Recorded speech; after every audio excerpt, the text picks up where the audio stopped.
Good morning. All members will please come to the floor. All members, please come to the floor.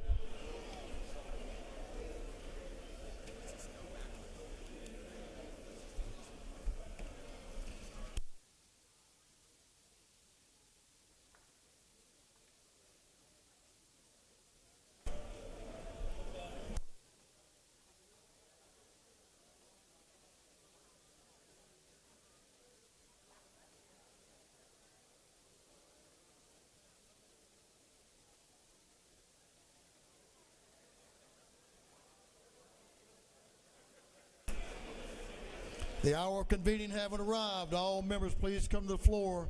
All members come to the floor. Mr. Clerk, will you ring the bell?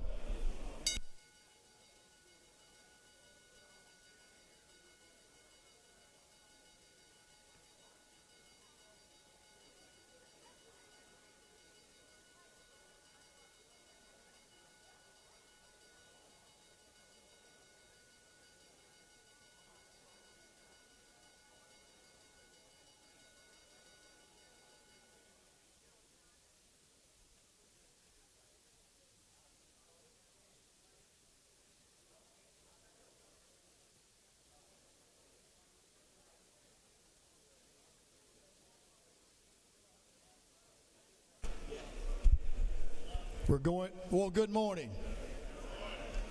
Good to see y'all all. You all of you. Hope you had a great weekend. You feeling better, Representative Williams? You're looking better. Because I've had some eye problems over the weekend, but you are looking better. Glad to see all of you. We're going to have the morning roll call now. All members present will please vote green to signify their presence in the chamber. And Mr. Clerk, will you unlock the machines?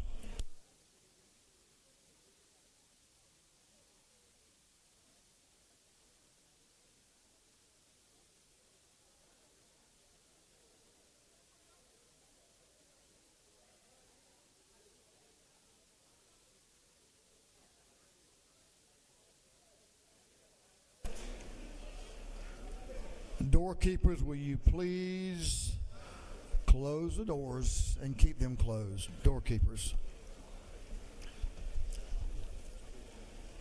As is our custom, we will begin our day with scripture reading and prayer by our chaplain, after which we will pledge allegiance to the flag of our country.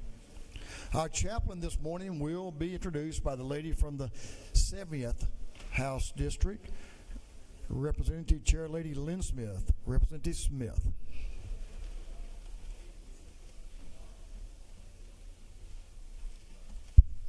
Good morning, colleagues. Thank you, Mr. Speaker and members of the House. It is my wonderful privilege today to introduce to you Reverend Chip Gordon, Master of Divinity.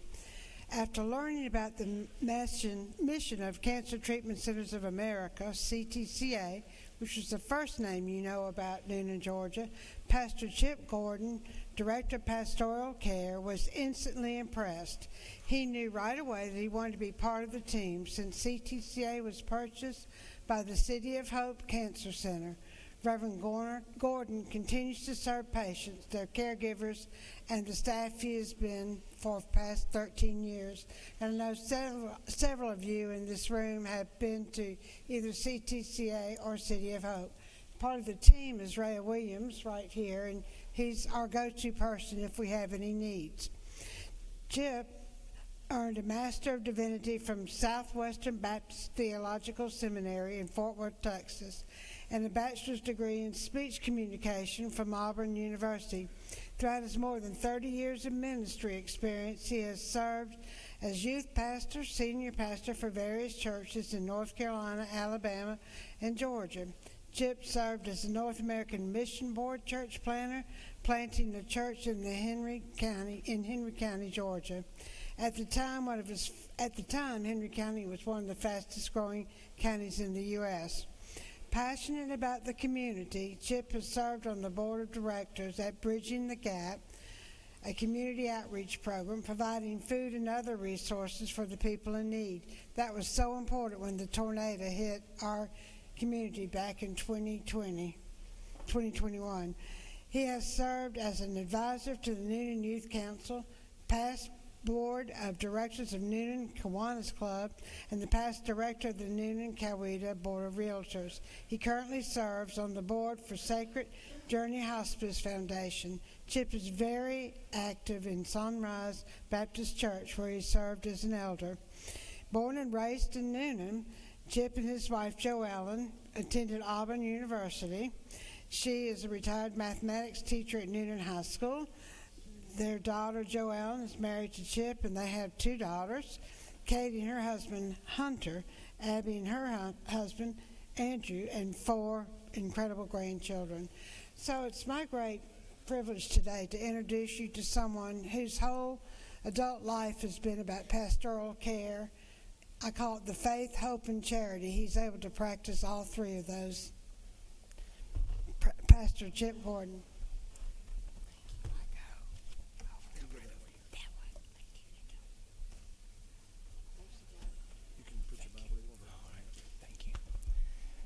Well, thank you, Representative Smith and Mr. Speaker. What a joy to be with y'all this morning. As I begin, I would like for you to do something. I would like for you to look around at the people near you. Just take a moment to look around. They don't look like you. They don't act like you. They don't talk like you or have your background. We are all different. You know, friends, I love the fact that God knit each one of us together. We are fearfully and wonderfully and uniquely made. Now, last week I had a dream about being here. There were many people around, and then someone came up to me and told me, we just need to hear about unity. And then I woke up. So that night, I decided that I believed that was what the Lord wants me to talk about today. Henry Blackaby said, God speaks through the Bible, prayer, circumstances, and the church to reveal himself, his purposes, and his ways. Unity and peace are central themes throughout the Bible. We may not always agree with one another, but one thing you can agree on is that you are here to serve the people of this great state and to do what is best for the state of Georgia.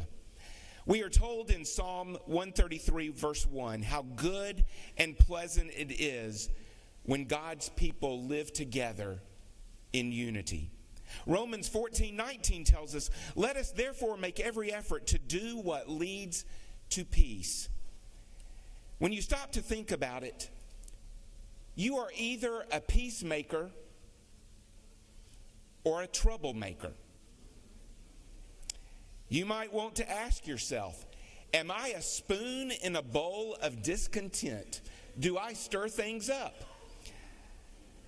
Friends, peacemaking is not always popular. Unity is not always popular. Some people prefer to fight for what they believe in. In a battle, the hope is in winning. But someone must be the loser.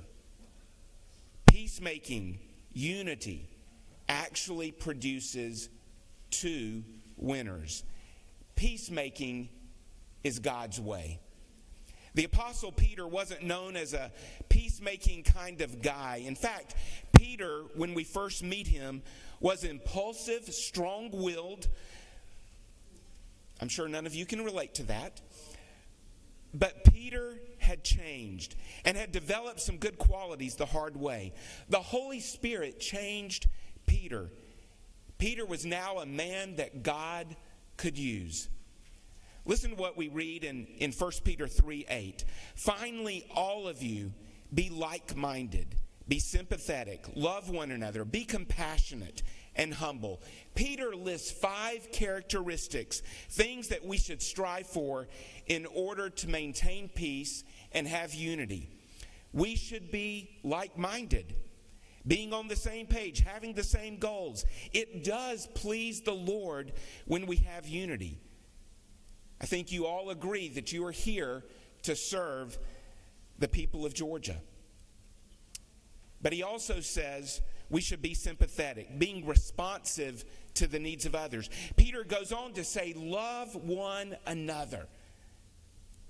We must look at others and treat them as brothers and sisters. John 13:34 tells us, a new command I give you, love one another as I have loved you, so you must also love one another. And then Peter says, be compassionate. Everybody needs compassion. We all need compassion. At City of Hope, we show compassion with how we say what we need to say to the patient. But we also show compassion by giving the patients a hug. And if you haven't had a hug this morning, you let me know after this is over and I'll come give you a hug. And then finally, Peter says, be humble. Colossians 3:12 reminds us, therefore, as God's chosen people, holy and dearly loved, clothe yourselves with compassion, kindness, humility, gentleness, and patience. Friends, this morning, ask yourself, how can I be a peacemaker? How can I help establish unity, not just as a representative, but in all areas of my life? Unity and peace do not come about by us just sitting and not putting forth effort. Too often we think of peacemaking as a passive role, simply the absence of conflict. That's not the case. You and I must work at peace. We must strive to have unity. Peter was quoting David in Psalm 34 when he wrote in 1 Peter 3:11, seek peace and pursue it. We are all different. Are you always going to get along and always agree? No. But when we seek to live out these characteristics Peter shared in 1 Peter 3:8, it will make a difference and bring about unity. Would you please join me as we stand and as I pray for you? Lord, I humbly come before you this morning and ask your guidance on this house. I pray for each lady and man present that you will guide them in all that they do. Protect them, strengthen them, encourage them as they seek to live lives of peace and unity.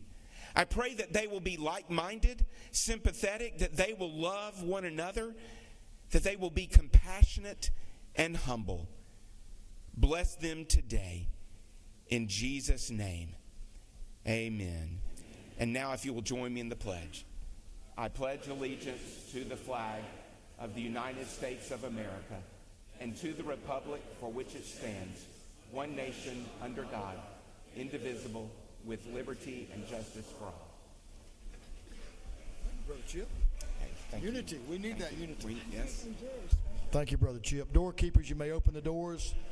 Members, you may join Brother Chip in the South Ante room. And thank him for his message on unity this morning. A great message and a timely one. Thank you again, Brother Chip.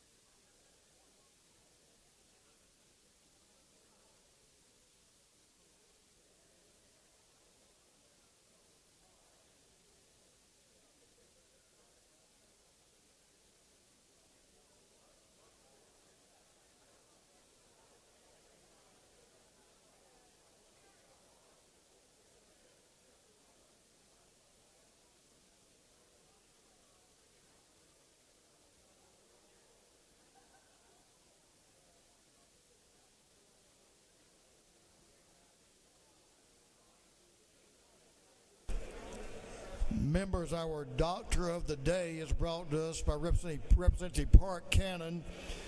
Dr. Head is down in the aid station. If you need the doctor's services, be sure and join Dr. Head, and also thank her for her service. Thank you, Representative Cannon. Chair recognizes Chairman Hilton, the Chair of the Committee on Information and Audits. Chairman Hilton. Good morning, Mr. Speaker. Your Committee on Information and Audits has read the journal the previous legislative day, and we found it to be correct. Thank you, Chairman Hilton. The Chair of the Committee on Information and Audits reports that the journal of the previous legislative day has been read and found to be correct. Is there any objection to dispense with the reading of the journal? Hearing none, the reading of the journal is dispensed with. Is there any objection to the confirmation of the journal?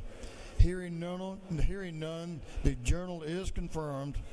Mr. Clerk, will you read the resolution establishing the order of business for the day? Mr. Clerk. Representative Administration of the 104th moves following establishes the order of business during the first part of the period. Unanimous consents. Introduction of bills and resolutions. First reading and reference of House bills and resolutions. Second reading of bills and resolutions. Reports of standing committees. Third reading and passage of uncontested local bills and resolutions. First reading and reference of Senate bills and resolutions. Morning orders.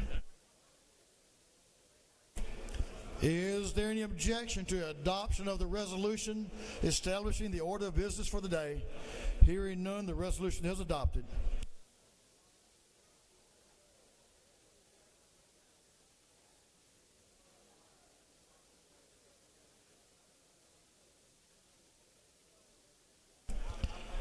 First reading the bills and resolutions, the clerk will read. House Bill 811 by Representative LaHood of the 175th, Corbett of the 174th, Burchett of the 176th, and Sharper of the 177th. Bill be titled Act to provide a homestead exemption from Lowndes County School District ad valorem taxes. Intergovernmental coordination. House Bill 812 by Representative Chokus of the 151st, Rose of the 124th, Williams 148th, Jaspers the 11th, Crow the 118th, and others. Bill be titled Act to amend Part 2 of Article 1 of Chapter 2 of Title 8 of the Official Code of Georgia Annotated related to state building, plumbing, and electrical codes. Governmental affairs. House Bill 813 by Representative LaHood of the 175th, Corbett of the 174th, Burchett of the 176th, and Sharper of the 177th. Bill be titled Act to provide a homestead exemption from Lowndes County School District ad valorem taxes. Intergovernmental coordination. House Bill 814 by Representative LaHood of the 175th, Corbett of the 174th, Burchett of the 176th, and Sharper of the 177th. Bill be titled Act to provide a homestead exemption from Lowndes County ad valorem taxes. Intergovernmental coordination. House Bill 815 by Representative LaHood of the 175th, Corbett of the 174th, Burchett of the 176th, and Sharper of the 177th. Bill be titled Act to provide a homestead exemption from Lowndes County ad valorem taxes. Intergovernmental coordination. House Bill 816 by Representative Rhodes of the 124th. Bill be titled Act to create the Greene County Public Facilities Authority. Intergovernmental coordination. House Bill 817 by Representative Dickey of the 134th, Meeks of the 178th, and Dawson of the 65th. The bill be titled Act to amend Article 1 of Chapter 6 of Title 4 of the Official Code of Georgia Annotated relating to livestock dealers. Agriculture and Consumer Affairs. House Bill 818 by Representative Martin of the 49th, Leverett of the 123rd, Galt 38th, Blackman of the 146th, and Evans of the 57th. Bill be titled Act to amend Chapter 23 of Title 47 of the Official Code of Georgia Annotated relating to the Georgia Judicial Retirement System. Retirement. House Bill 819 by Representative Washburn of the 144th. The bill be titled Act to authorize the governing authority of Jasper County to levy an excise tax. Intergovernmental coordination. House Bill 820 by Representative Washburn of the 144th. The bill be titled Act to provide a homestead exemption from Jasper County School District ad valorem taxes. Intergovernmental coordination. House Bill 821 by Representative Gamble of the 15th, Scoggins of the 14th, Lumsden of the 12th, Hitchens of the 161st, Seaball of the 34th, and others. Bill be titled Act to amend Article 1 of Chapter 6 and Title 17 of the Official Code of Georgia Annotated relating to general provisions relative to bonds. Judiciary non-civil. House Bill 822 by Representative Lumpton of the 83rd and Lim of the 98th. The bill be titled Act to amend Article 1 of Chapter 19 to Title 15 of the Official Code of Georgia Annotated relating to attorneys generally. Judiciary. House Resolution 685 by Representative Saints of the 180th, Taylor of the 173rd, Jones of the 47th, Oliver of the 84th, and Ballard of the 147th. A resolution creating a House Study Committee on Mental Health Workforce Development. Health. House Resolution 711 by Representative Irwin of the 32nd, Wade of the 9th, Dubnik of the 29th, Chokus of the 151st, and Cannon of the 172nd. A resolution creating a House Study Committee on Student Attendance in Pre-K through 12 Education. Education. House Resolution 711 by Representative Senate Bill 328 by Senator Strickland of the 42nd, Davenport of the 17th, Williams of the 25th, and Jones of the 10th. Bill be titled an act to amend an act creating a state court of Henry County. Intergovernmental coordination. Senate Bill 329 by Senator Strickland of the 42nd, Davenport of the 17th, Williams of the 25th, and Jones of the 10th. Bill be titled an act to amend an act providing supplements to the salaries of the judges of Superior Court. Intergovernmental coordination. That completes first readers.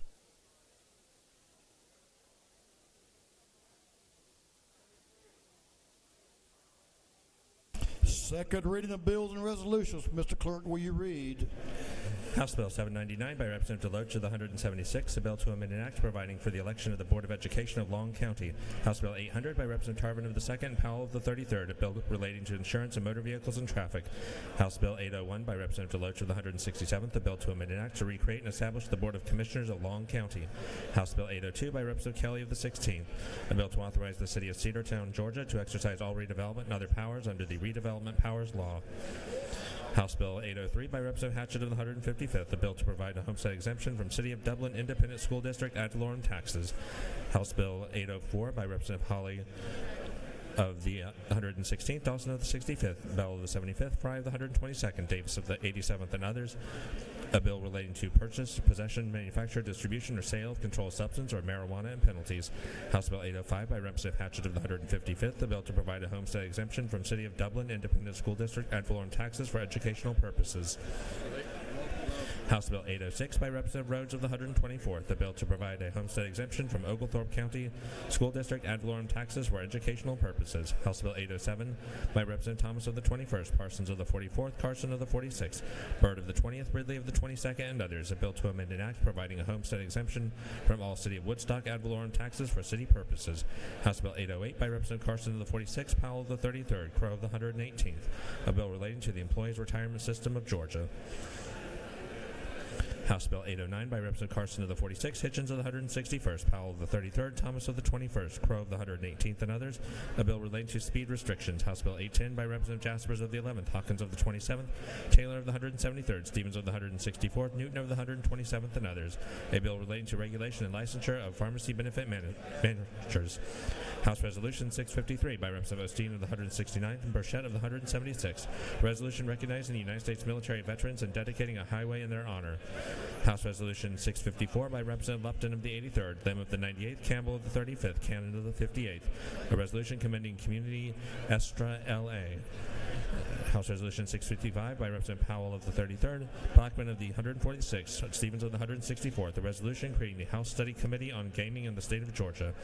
House Resolution 656 by Representative Malalier of the 59th, Anderson of the 10th, Oliver of the 84th, Williamson of the 112th, Hughley of the 141st. A resolution creating the House Study Committee on expanding home ownership opportunities for Georgians. House Resolution 657 by Representative Chastain of the 7th, Burns of the 159th, Jaspers of the 11th, Cox of the 28th, Wade of the 9th, and others. A resolution recognizing Mrs. Emma Lou Stover and dedicating a bridge in her honor. House Resolution 658 by Representative Thomas of the 21st, Ridley of the 22nd, Parsons of the 44th, Scoggins of the 14th, Carson of the 46th. Resolution honoring the life of Mr. David Allen Donnelly and dedicating a road in his memory. House Resolution 659 by Representative Lumsden of the 12th and Burns of the 159th. A resolution creating the House Study Committee on Insurance Market Reform. House Resolution 660 by Representative Chokas of the 151st. A resolution recognizing Mr. Lamar Hudgens and dedicating an intersection in his honor. House Resolution 661 by Representative McLean of the 109th, Buckner of the 137th, Alexander of the 66th, Taylor of the 92nd, Tran of the 80th, and others. A resolution urging the Federal Railroad Administration to deny CSX's request to become the first railroad to use Trip Optimizer's 0-to-0 feature. Senate Bill 330 by Senator Estevez of the 35th, Halpern of the 39th, McLaurin of the 14th, Kemp of the 38th, Harrell of the 40th. A bill to provide a homestead exemption from City of Atlanta's Independent School District ad valorem taxes for educational purposes. Senate Bill 331 by Senator Dixon of the 45th and Gann of the 47th. A bill to repeal an act creating and establishing a joint airport authority for the City of Winder and the County of Barrow. Senate Bill 333 by Senator Moore of the 53rd. A bill to provide a homestead exemption from City of Chickamauga Independent School District ad valorem taxes for educational purposes. Senate Bill 334 by Senator Moore of the 53rd, a bill to provide a homestead exemption from City of Tryon Independent School District ad valorem taxes for educational purposes. Senate Bill 335 by Senator Moore of the 53rd, a bill to provide a homestead exemption from Chattooga County School District ad valorem taxes for educational purposes. Senate Bill 336 by Senator Moore of the 53rd, a bill to provide a homestead exemption from Dade County School District ad valorem taxes for educational purposes. Through second readers.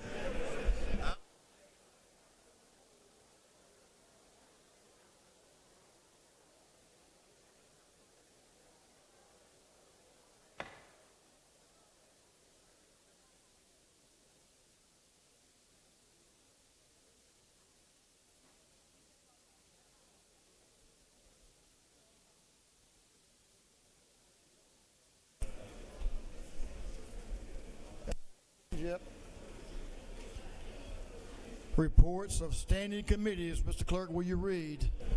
Representative Beth Camp of the 135th District, Chairman of the Committee on Intergovernmental Coordination Local, submitted the following report. Mr. Speaker, your Committee on Intergovernmental Coordination Locals had under its consideration the following bills to the House. It's instructed me to report the same back to the House with the following recommendations. House Bill 615 do pass by substitute. House Bill 747 do pass. House Bill 755 do pass. House Bill 756 do pass. House Bill 759 do pass. House Bill 760 do pass. House Bill 762 do pass. House Bill 763 do pass. House Bill 764 do pass. House Bill 766 do pass. House Bill 758 do pass. House Bill 761 do pass. House Bill 771 do pass. House Bill 782 do pass. House Bill 783 do pass. House Bill 784 do pass. Respectfully submitted, Representative Beth Camp of the 135th District, Chairman. That completes the reading of the reports of standing committees.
Members, we have a local calendar this morning. You may want to get close to your seats.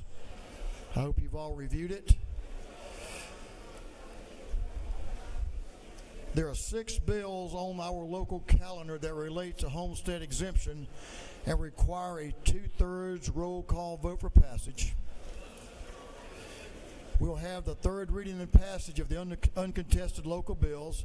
If there is no objection, we will vote on the local calendar as a whole with a recorded vote. Hearing none is so ordered. For what purpose does Chair Lady Camp rise? To make a motion, State your motion. I move to recommit House Bill 615 and House Bill 756 from the local calendar and recommit them to the Intergovernmental Coordination Committee. Mr. Clerk, will you read the captions? House Bill 615 by substitute by Representative Petrie, the 166th Chatham County. House Bill 756 by Representative Jackson, the 165th Chatham County.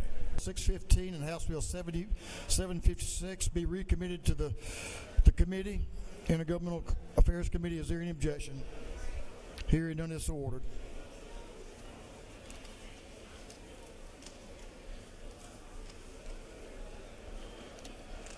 Mr. Clerk, will you read the local calendar without House Bill 615 and House Bill 756? Mr. Clerk. House Bill 747 by Representative Cummings of the 9th Cobb County. House Bill 755 by Representative Ballinger of the 23rd Cherokee County. House Bill 759 by Representative Camp of the 135th Spalding County. House Bill 760 by Representative Saints of the 180th Glynn County. House Bill 762 by Representative Gilliard of the 162nd Chatham County. House Bill 763 by Representative Stevens of the 164th Richmond Hill, Bryan County. House Bill 764 by Representative Jaspers of the 11th City of Nelson. House Bill 766 by Representative Chokas of the 151st Sumter County. House Bill 758 by Representative Mathiak of the 82nd Spalding County. House Bill 761 by Representative Clark of the 108th City of Lilburn. House Bill 771 by Representative Thomas of the 21st Cherokee County. House Bill 782 by Representative Stevens of the 164th Chatham County. House Bill 783 by Representative Richardson of the 125th Columbia County. And House Bill 784 by Representative Richardson of the 125th Columbia County.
Is there any objection to the previous question being ordered on the local calendar? Hearing none, the previous question is ordered. Is there any objection to agreeing to the report of the committee, which was favorable to the passage of the bills? Hearing none, the report of the committee is agreed to. Shall these bills now pass? All in favor of the passage of the bills on the local calendar will vote yes. All those opposed will vote no. And Mr. Clerk, will you unlock the machines?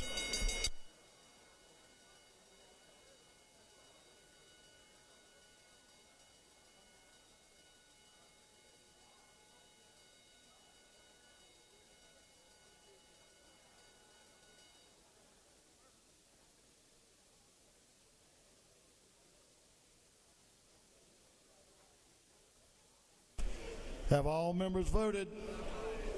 All members voted.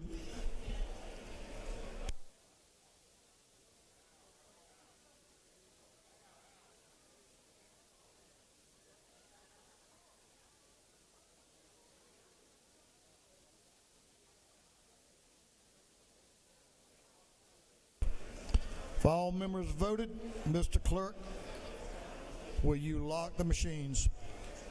On the passage of the bills on the local calendar, The yeas are 170, the nays are 0. Local calendar without bills, House Bill 615 and House Bill 756. These bills have received the requisite constitutional majority and are therefore passed.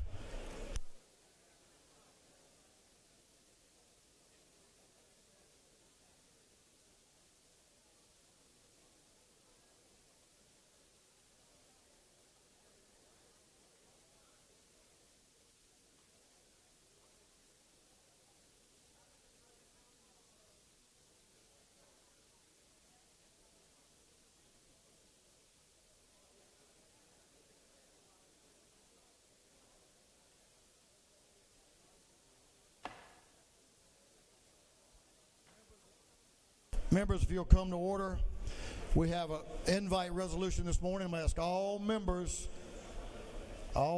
to please come to order. We're recognizing a very accomplished Georgian today, someone who's very diligently working, doing his job.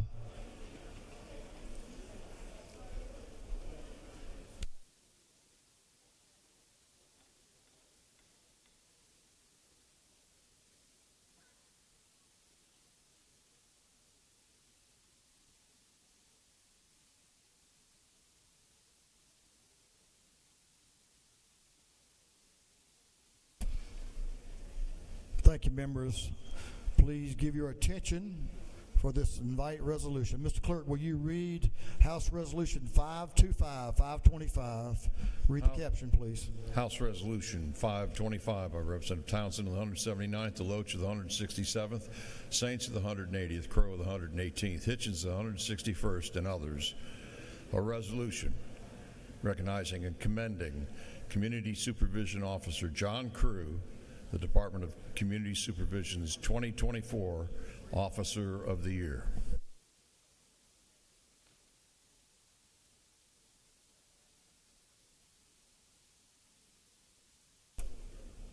It's good to have John Crew here with us today. Representative Rick Townsend is recognized to speak to our resolution. Representative Townsend. Thank you, Mr. Speaker, colleagues. This is an honor. I've gotten to know John now for a little while, and he's an amazing person. He has been honored today as the Department of Community Supervision's Officer of the Year in the state of Georgia. He's a Brunswick person from Detroit. He's got his family here. He served the state over 24 years. He works with a drug court back home. He works with the mental health people who are going through a mental health crisis down there. He works with them. He's done amazing things on our Brunswick Judicial Circuit. We are joined today by his aunt, Dr. Dorothy Jenkins, retired school psychologist, and she's amazing. I've talked to her, and I'm like, oh gosh, we got to talk education. She's amazing. He's got his cousin here, who's also a teacher, strong family, believe in education. They serve their community. This is what stands out about Officer Crew. He serves his community. He's well loved. He's got friends in the gallery. If we could have our friends of Officer Crew please stand up for a second.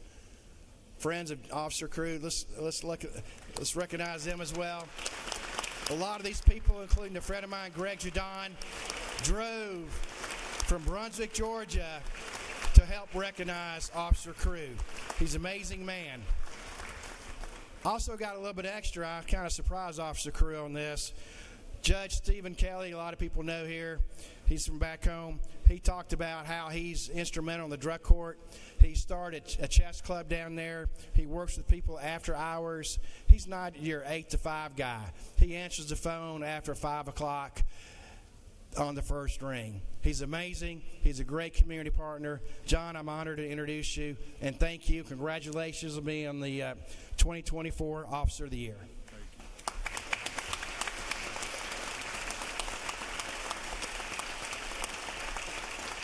Thank you, Speaker. I appreciate that. Yes,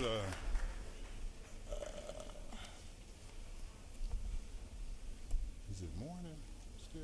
It's still morning. It's still good morning. I had to make sure it was still morning. This is kind of surreal right now. So I appreciate your time, and I want to express my fervent gratitude to Speaker Burns and Representative Townsend for their invitation and sponsorship.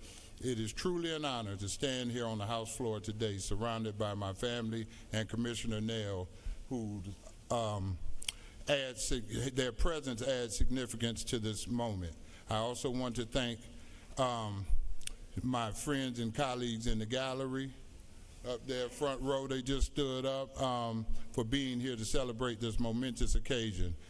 Your support means everything to me, and I am grateful to share this experience. I also would like to thank Philip Henson for his logistic prowess in coordinating this event. Thank you.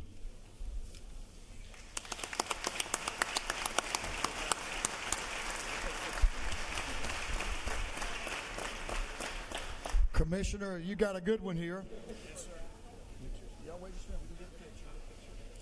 John, I'm glad to see you brought your own fan club with you. That's pretty strong. So thank you for the work you do. Thank you, Commissioner, for the work your team does, working with Georgians, and a great mission to help people in so many different ways. So thank you for that, and we're glad to have y'all. And what a family in education and helping folks down in the Brunswick area. We appreciate you all. Thanks for being here. Congratulations, and keep up the good work. Yes, sir. Thank you so much.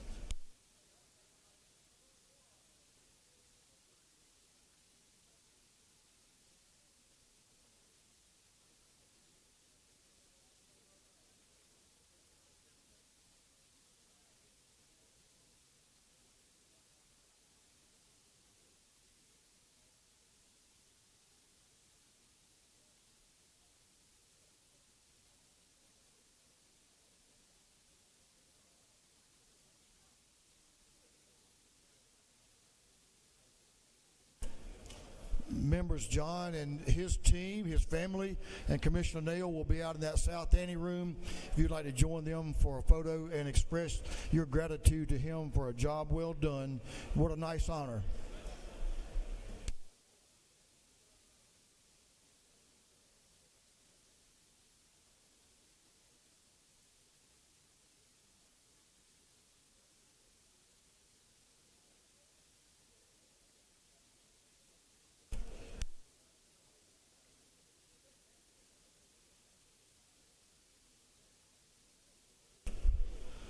Members, we'll move on to morning orders.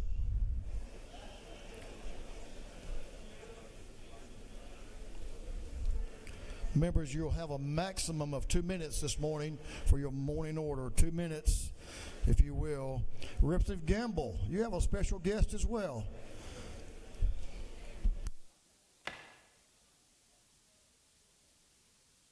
Representative Gamble is going to introduce very fine gentleman, a former member of this House. So give Representative Gamble your attention. Representative Gamble, morning order. Thank you, Mr. Speaker. I appreciate the opportunity to be up here this morning. We have a very distinguished guest with us, the Honorable Dr. Johnny Savage, born on April 16th, 1934. He's about to turn 91 here in a few short days. He graduated from Emory Dental School in 1959. He joined the United States Navy Dental Corps. He was first stationed in Jacksonville. He also has a law degree from Emory. After requesting global assignment, he was stationed aboard the USS Glacier, an icebreaker supporting Operation Deep Freeze. This operation provided logistical support and assisted in research missions in Antarctica. He even has a glacier named after him called the Savage Glacier. Dr. Savage moved to Ebro, Florida in the 1980s after a successful career in Georgia politics and dentistry, and he continued to practice dentistry until he was 89 years old, and he just retired in 2022. I think that's pretty impressive. He served for 3 terms in the Georgia House of Representatives. In 1974, he ran for lieutenant governor against then Zell Miller, and has pretty interesting stories about that.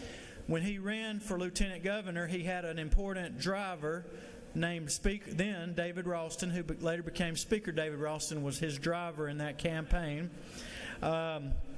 Dr. Savage has a story captured by this book, Johnny and Jasbo. It's a true story about his relationship with Otis Jasbo Eichner, who became the first black male dental hygienist in the United States. His mother was Mildred, his sister was Nora, and unfortunately he lost a son recently, Mark, that passed away, and of course we remember Mark today as well. But through his life and dedication to service and leadership in dentistry and the military and politics, and his mentorship of so many people, he has made a significant impact. And I'm going to close with this because I know I've run out of time. But he also was the dentist for Speaker Murphy. He was a dentist to Reverend Martin Luther King Sr., Daddy King, and he has so many wonderful stories. But he's joined today by 12 people that drove all the way from Florida to recognize him today. And I want them to stand in the gallery because they've driven a long way. Sister Milligan, Levi Parker, my friend Ben Lee.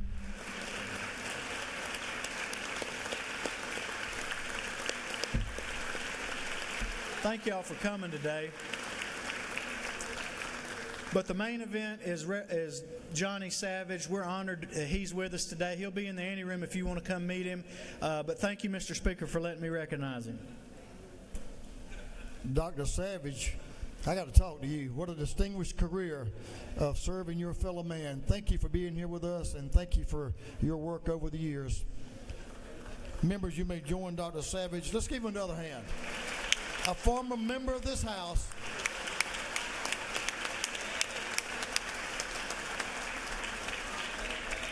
Friends and family who traveled to be here today, we appreciate that, and I know he does as well. Thank you, and safe journeys back home when you head back home. Thank you, Representative Gamble.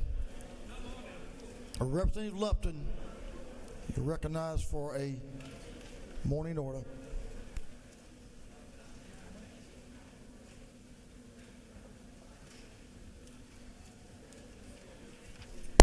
Thank you, Mr. Speaker. I'm here to welcome a wonderful community group to the People's House today. I would like to welcome Community Estrella and their volunteers here. We welcome them for their work advocating for equal access to employment and health care for Indigenous, Black, and Brown people. They were founded in 1982 here in Atlanta. They provide educational and wellness programs for those that need it, as well as coordinating emergency housing and legal assistance for Indigenous and Black and Brown folk. We thank you. We welcome you to the People's House today. Thank you for coming.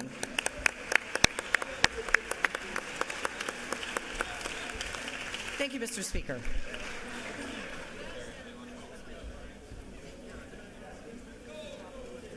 Chairman Bonner, recognized for a special morning order. We have a lot of special folks with us today in the Capitol, so give the gentleman, the chair lady, your attention, please. Yeah.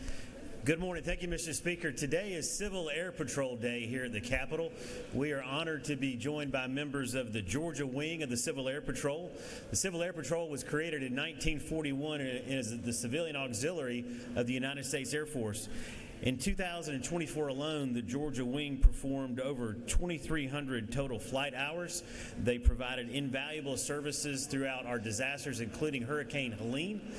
Today, the Georgia Wing has over 100 cadets up here in the Capitol, and those that are in the gallery, if you would please stand to be recognized.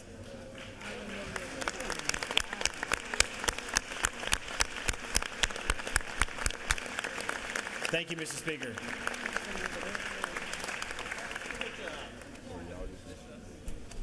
Thanks to the Civil Air Patrol, you're here from all over the state.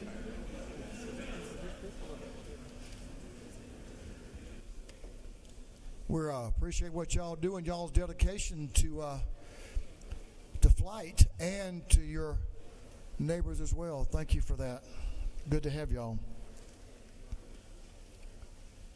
Chairman Rhodes is going to recognize some great schoolers here. Chairman Rhodes. Thank you, Mr. Speaker, and Representative Griffin. I want to come up here. We have a great group of young people today. The 8th grade class from John Millage Academy, led by Miss Susan Avra, which today is her birthday, and Miss Connolly. I want to thank y'all for bringing them up here. They're up here learning and seeing their state government at work today. And this is a really, really special group of kids. But one of these kids, I want to take this chance to embarrass him, is my baby boy, Lane Rhodes. Lane, step on out so we can embarrass you and see your red face. But that's the 8th grade class from John Millage Academy. Y'all welcome them to the Capitol. Thank you. Thank you, brother. Oh, yeah. So you're going to have them down to take pictures? They're going to join me. Yeah, okay. Good to have y'all.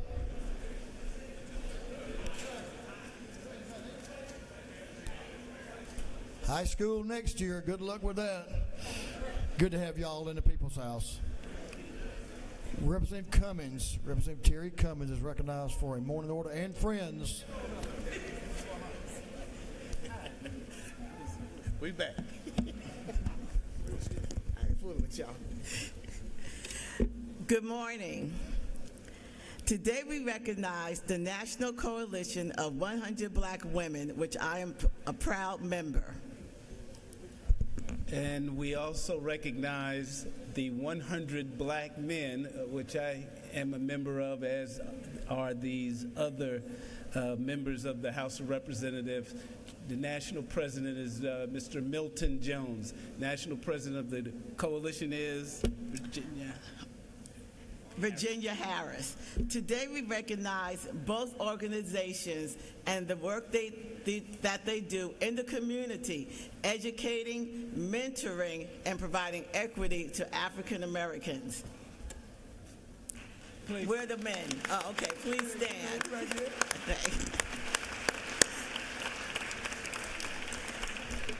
Thank you, Speaker. I yield the well. Thank you, Representative Cummings. Come down to the anteroom, to my right. I'll tell them to come down to the 3rd floor and come over here, and you can come in that South Ante room, and you can have some photos made and join Representative Cummings in that South Ante room. Gentlemen and ladies, I'm going to ask you to give Representative Parrish your attention, and also I'm going to ask you to stand as she recognizes some folks in our gallery who have lost a loved one. Members will please stand. Thank you, Mr. Speaker. This morning, colleagues, I rise to honor little baby Caspin Tidwell Krantz. He was born in December, and his parents are here with us today. To our right, here standing right to your far right. And I just wanted to acknowledge his precious life. They loved their baby and they took very good care of him, but lost him suddenly during the Christmas season. And it just was such a heartfelt moment for our community and for my neighborhood. And I told them that we would definitely make sure that we remember him and that the state honors his life and you all for the care that you gave him while he was with us. Thank you so much. Thank you, Mr. Speaker. Thank you, Representative. Thank you, members. Our condolences go out to the family. What a beautiful child. Beautiful child. Representative Park Cannon. Representative Park Cannon is recognized for a morning order. Give the lady your attention. And friends. Thank you, Mr. Speaker. Today we're here to honor an outstanding couple. They are fiancés. That is Demetrius Williams and Ms. Dondria Nicole. Demetrius has helped a number of brands gain their identities. He's worked with a wide range of clients to build meaningful relationships and cares deeply for underserved communities. Ms. Nicole is a multi-talented singer, songwriter, and actress who gained widespread recognition for her powerful voice and musical contributions. She's an advocate for mental health awareness, and she continues to do programs that uplift young women.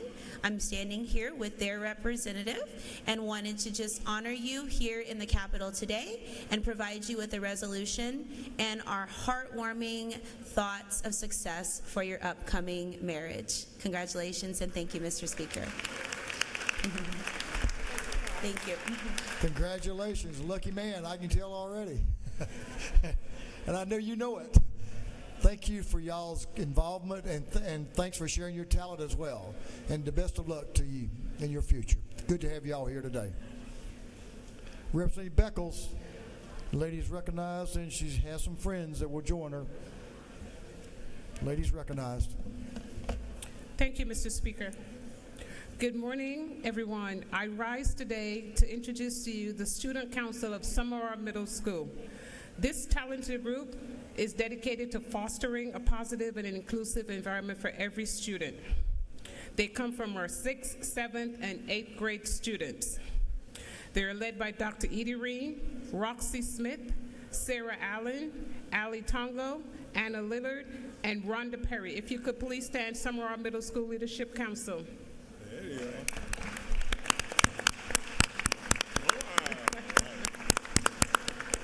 Thank you, Mr. Speaker. I yield the well.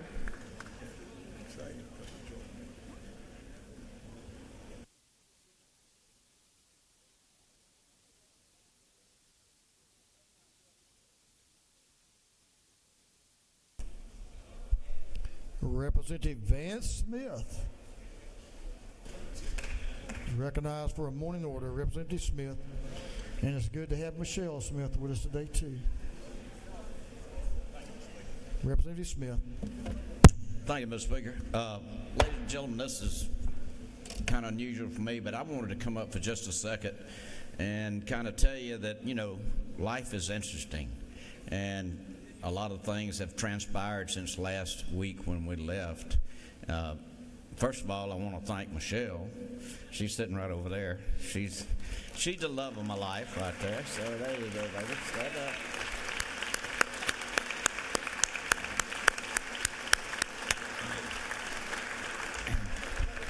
Y'all know I married way over my head. I want to thank my children and my grandsons, our grandsons, 8. But I want to thank you. This is a family in here. And you won't believe the calls and the texts I've had. Wow. It's amazing. And I can't tell you how much I appreciate it.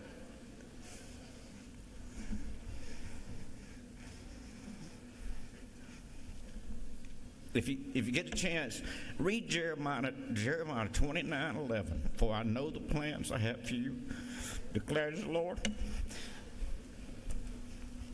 Plans to prosper you and not to harm you, and plans to give you a hope and future. Yes. Thank you. I love y'all, every one of you. Thank you very much, Mr. Speaker. Yes, sir.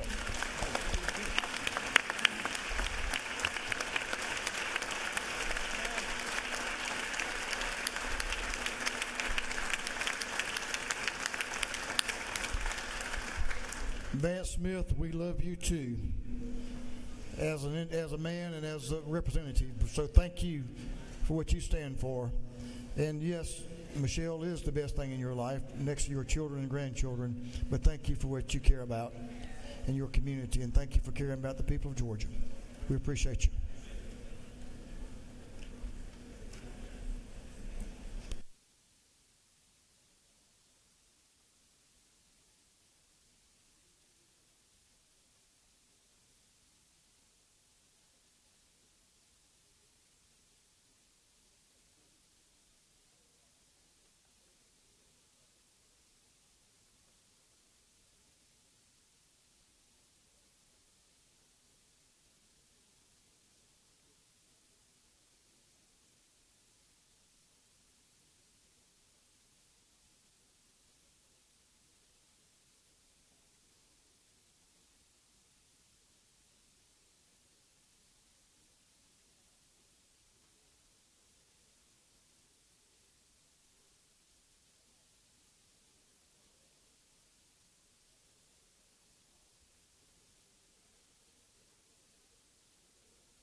Members, The Smith family is going to step out in that South Annie room.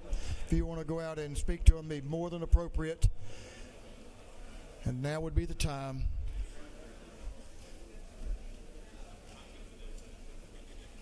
Representative LaHood and the Lowndes delegation. I want to see who all's in that Lowndes County delegation. Let's see.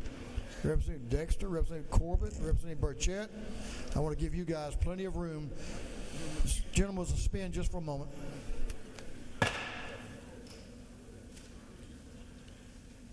Gentleman's recognized.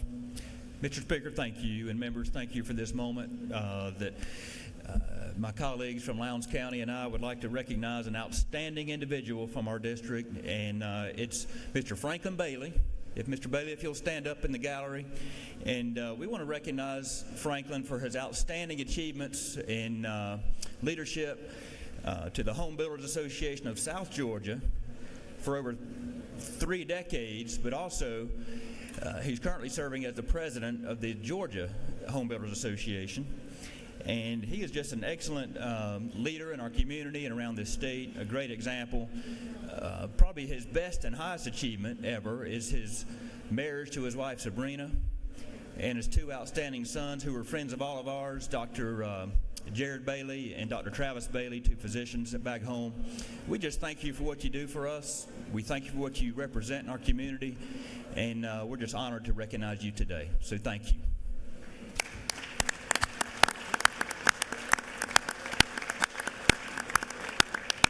We've got this resolution to present to you, so if you'll meet us down here in the ante room, we'd love to get a picture with you. Mr. Speaker, yield the well.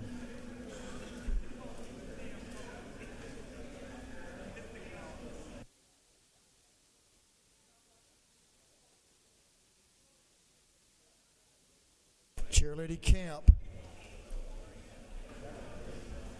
is recognized for a morning order. Give the lady your attention, please. Thank you, Mr. Speaker. I'd like to recognize Gordon State College. They were up in the gallery a little while ago. Gordon State College is here today. I believe they're going to be in room 216 from 11 to, I think, 1 o'clock today. Representative Mathiak set that up.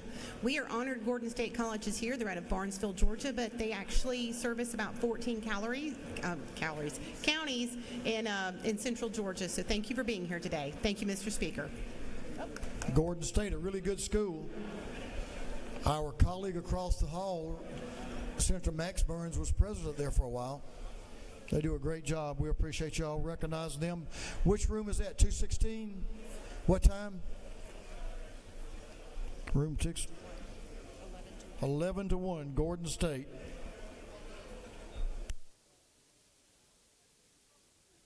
That completes our morning orders. We'll move on to our rules calendar. Mr. Clerk, will you read the caption to Senate Bill 193? Senate Bill 193 by Senator Brass of the 6th and others to be entitled an act to amend Chapter 4, Title 20 of the Official Code of Georgia Annexated relating to vocational, technical, and adult education, so as to authorize the State Board of the Technical College System of Georgia to establish the Adult Workforce High School Diploma Program. This bill having referred to the Committee on Higher Education, that committee recommends that this bill do pass by committee substitute.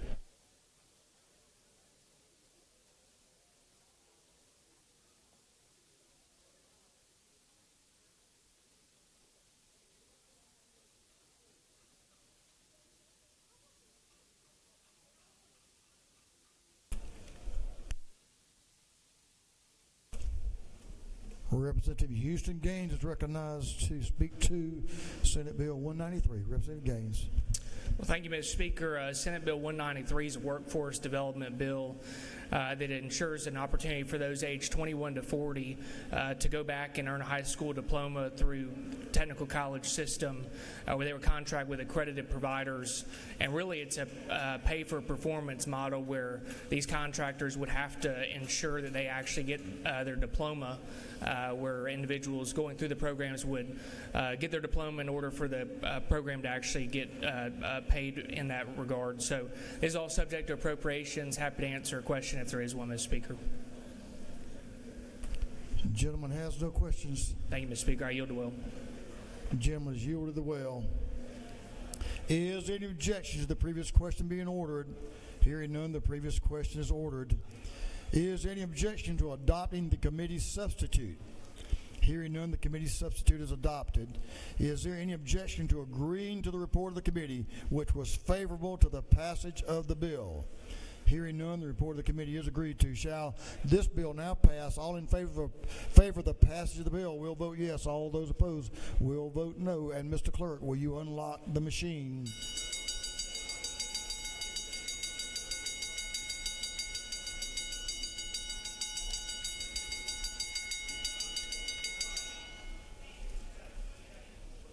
Have all members voted?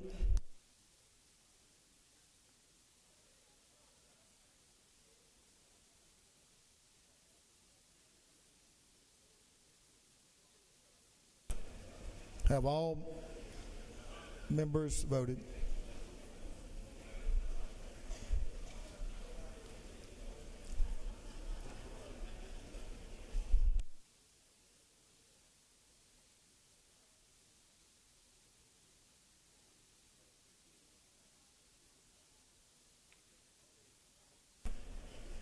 Have all members voted? If so, Mr. Clerk, will you lock the machine?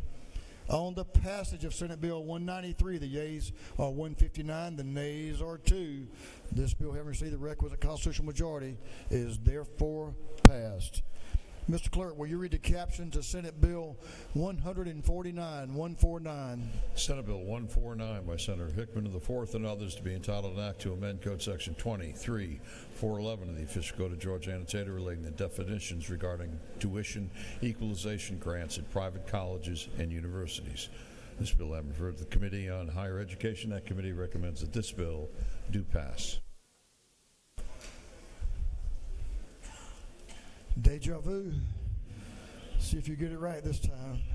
Chairman Gaines is recognized to present Senate Bill 149. Representative Houston Gaines.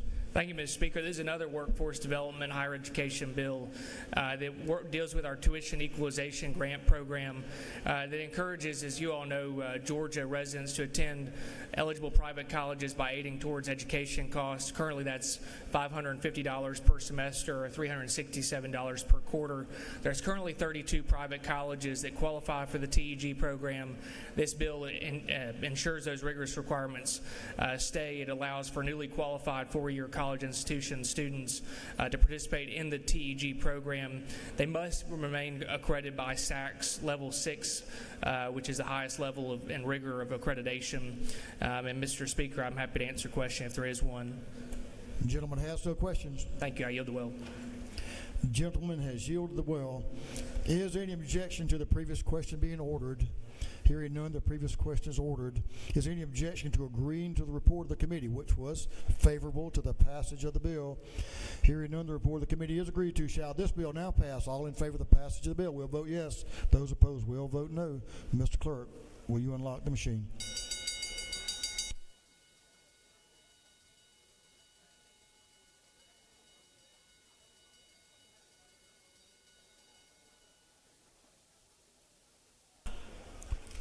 Have all members voted?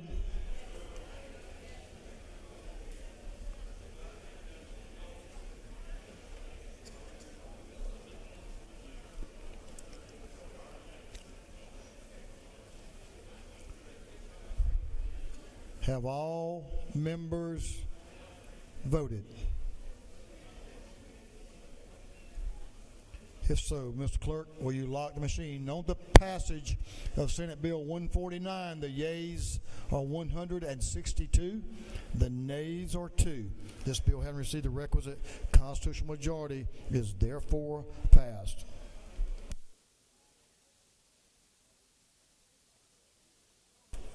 Mr. Clerk, will you read the caption to Senate Bill 123? Senate Bill 123 by Senator Kennedy the 18th and others to be entitled an act to amend Subpart 2 of Part 1 of Article 16 of Chapter 2 of Title 20 relating to compulsory attendance so as to update and revise provisions of the state's compulsory school attendance laws. This bill having referred to the Committee on Education. That committee recommends that this bill do pass. Gentleman from Gainesville, Chairman Dubnik, is recognized to present the bill. Chairman Matt Dubnik. Mr. Speaker, I appreciate it. Ladies and gentlemen of the House, Last year, our state faced a very unfortunate number that is now reality. 22.6% of our students were chronically absent in our public school system. That's not just a number, that represents 380,000 young people who missed at least 10% or more of the school year. The bottom line is education is our key to giving our students the next leg up in life, and the first step in achieving that is simply being present. Senate Bill 123 defines what chronic absenteeism is within code. And again, as I've referenced, that means that a student has missed 10% or more of the school year. While this is not going to fix chronic absenteeism, this is a step in the right direction. We're stating that if a district as a whole has a rate at 10% or higher, they have to have an attendance review team.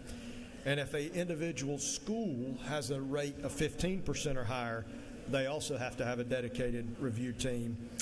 Mr. Speaker, that is the bill. This is a bill that passed out of the Education Committee unanimously and on the floor of the Senate unanimously. And I ask for this body's favorable consideration. I'm happy to answer any questions. Gentleman yield for a question. Yes, sir. Representative McQueen, to your left, is recognized for a question. Thank you, Mr. Speaker. Did the gentleman yield? Yes, ma'am. Can you talk about the role that the judicial part, the judges have to play in this? Because I know from experience, I've been in several systems where these teams are created and already exist, but that didn't have anything to do with the judges of the area. So can you talk about that piece, please? Sure. Thank you for the question. So that they already have that authority and oversight in other sections of our code, and so we're simply making that match from a truancy and an absenteeism standpoint where they're referenced in other places in the code, just keeping that consistent. Okay, thank you. Thank you. Gentleman yield for another question. Yes, sir. Representative Barnes, to your left again, is recognized for a question. Thank you, Chairman. Does this in any way criminalize the schools or the students? Will this in any way? No. Thank you.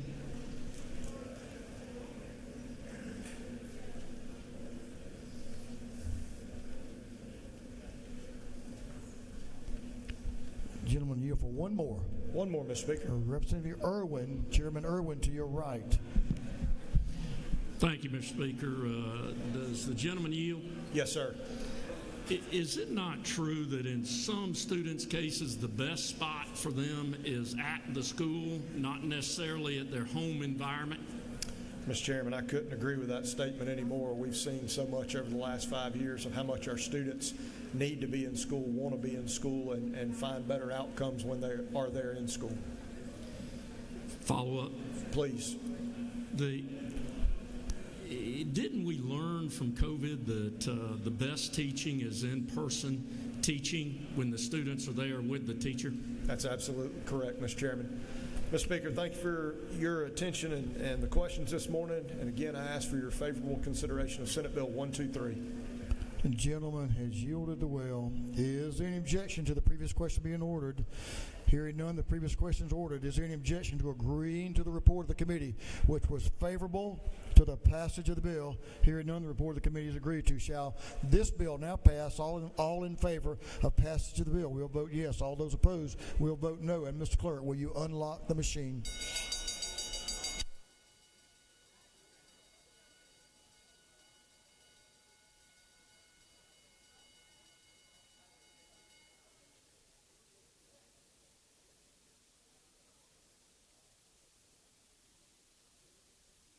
Have all members voted?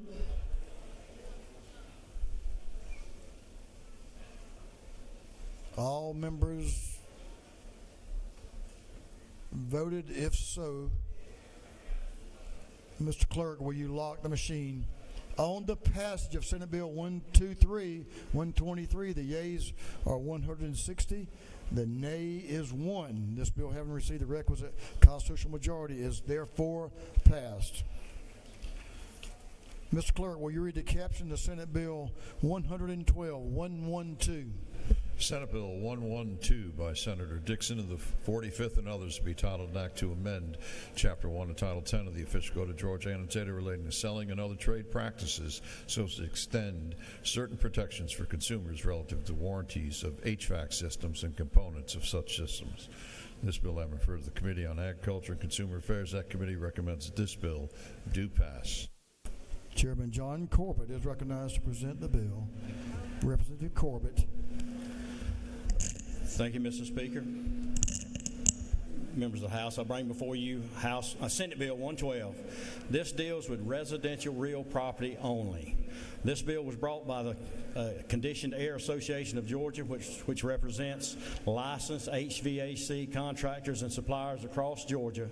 SB 112 mirrors similar legislation that Florida passed in 2023 and has been viewed positively by consumers and the industry. This legislation does two things. It eliminates the registration requirements for these HVAC warranties to contractors and consumers. These registrations requirements are unnecessary burden that add extra work, and additionally, it often causes confusion on who is responsible for registering these systems. And then secondly, it protects the transferability of these warranties should there be a transfer of property prior to the expiration of the warranty. It follows the equipment and not the individual. This bill passed the Senate 55-0. It's a great consumer protection bill, and I would appreciate your favorable support. Mr. Speaker, that's the bill, and I'll stand for questions or yield the well. The gentleman has a question. If you'll yield, Representative Jasmine Clark to your left. Gentleman yield to the question for Representative Jasmine Clark. Thank you, Mr. Speaker. Does the gentleman yield? To the gentlelady, I do. So thank you so much for this bill. I think it is a very common sense, customer-friendly bill. I guess my question is, without the registration, how will the warranty company know that, like, who the new homeowners are and that they are now eligible for protection under this warranty? Well, like I said, it follows the equipment and not the individual. It's with the serial number on that piece of equipment. That's how they track it. So they know a lot of times if you sell a home, you've got a 10-year warranty on your air conditioner. You've only been there 5 years. You sell it. They can go back and look at the serial number, and that's how they track the equipment. All right, thank you. Thank you for the question. Mr. Speaker, I yield the well and ask for your favorable consideration. The gentleman had no further questions, and he's yielded the well. Is there any objection to the previous question being ordered? Hearing none, the previous question is ordered. Is there any objection to agreeing to the report of the committee, which was favorable to the passage of the bill? Hearing none, the report of the committee is agreed to. Shall this bill now pass? All in favor of the passage of the bill will vote yes. All those opposed will vote no. And Mr. Clerk, will you unlock the machine?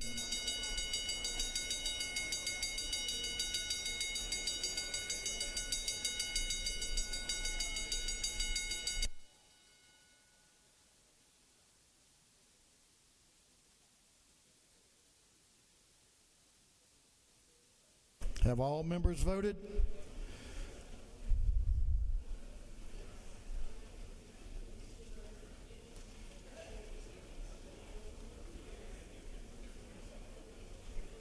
Have all members voted? If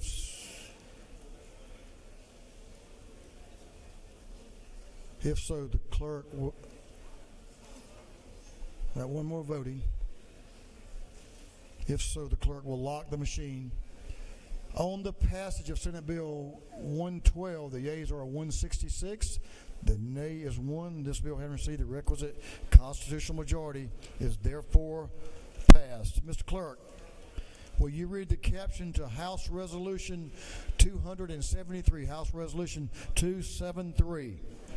House Resolution 273 by Representative Hong of the 103rd and others, a resolution designated the city of Incheon, South Korea, as the sister city-state of the state of Georgia. This bill having referred to the Committee on State Properties and Community Affairs. That committee recommends that this resolution be adopted. Representative Sue Hong is recognized to present the bill. Representative Hong. Thank you, Mr. Speaker. Lady will suspend just for a moment.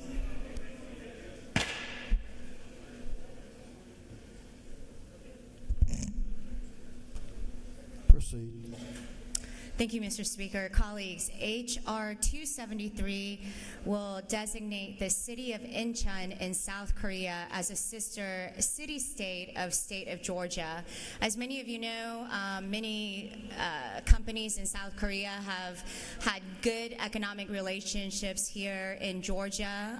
We will be having the mega plant and the Hyundai mega plant opening tomorrow as well, and many companies have invested in Georgia. And so this is just a appreciation to one of the cities in Korea and recognizing them as a city amongst many cities that are doing business here in Korea, here in Georgia with us. Incheon, just a quick overview. Incheon is the home of Incheon International Airport, which is the busiest and the most advanced airports in the world. And Incheon is recognized for its contribution to global engagement, commerce, and cultural exchange. So I would respectfully request everyone to vote favorably and allow us to present this to the city of Incheon. Thank you, Mr. Speaker, and I yield the well. Ladies yielded the will. She had no questions. City of Incheon, a big day tomorrow if we cut the ribbon down at the Meta plant, down in Representative Franklin's district, down in southeast Georgia. Great relationship with the country of South Korea. Many great investments here in our state. Is there any objection to the previous question being ordered? Hearing none, the previous question is ordered. Is there any objection to agreeing to the report of the committee, which was favorable to the passage of the resolution? Hearing none, the report of the committee is agreed to. Shall this resolution now be adopted? All in favor of the adoption of the resolution will vote yes. All those opposed will vote no. And Mr. Clerk, will you unlock the machine?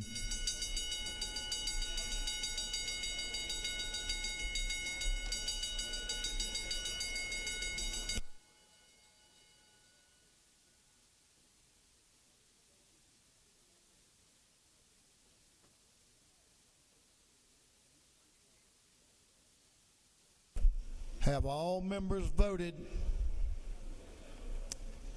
All members voted.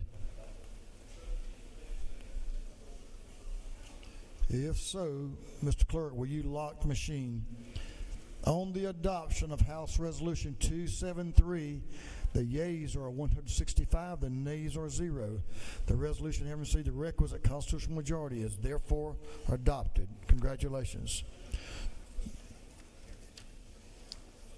Members, I'm going to add a little spice to the punch, and we're going to take up and agree. Take up on an agree today to a Senate substitute to House Bill 161. Mr. Clerk, you ready?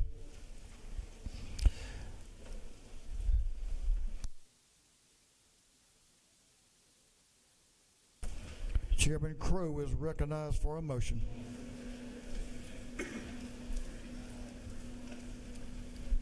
Thank you, Mr. Speaker. I move that we agree to the Senate substitute to House Bill 161. Mr. Clerk, will you read the caption? House Bill 161 to be entitled an act to amend Article 1 of Chapter 3, Title 35 of the Official Code of Georgia Annotated relating to general provisions relative to the Georgia Bureau of Investigation and to provide for authority to issue subpoenas of electronic communications records for purposes of investigation. Chairman Crowe is recognized to explain the Senate substitute. Thank you, Mr. Speaker. Colleagues, this is House Bill 161 we had back earlier in this body. This would simply give the GBI the ability to get administrative subpoenas for a few other crimes that they currently don't have that ability for. It includes swatting and domestic terrorism.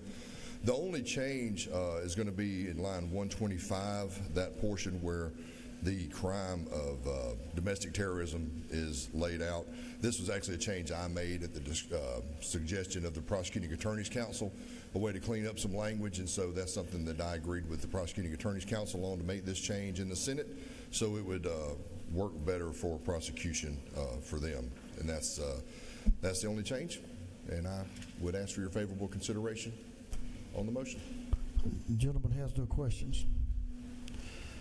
He's yielded the will. On the gentleman's motion that the House agree to the Senate substitute to House Bill 161, all those in favor will vote yes. All those opposed will vote no. And Mr. Clerk, will you unlock the machines?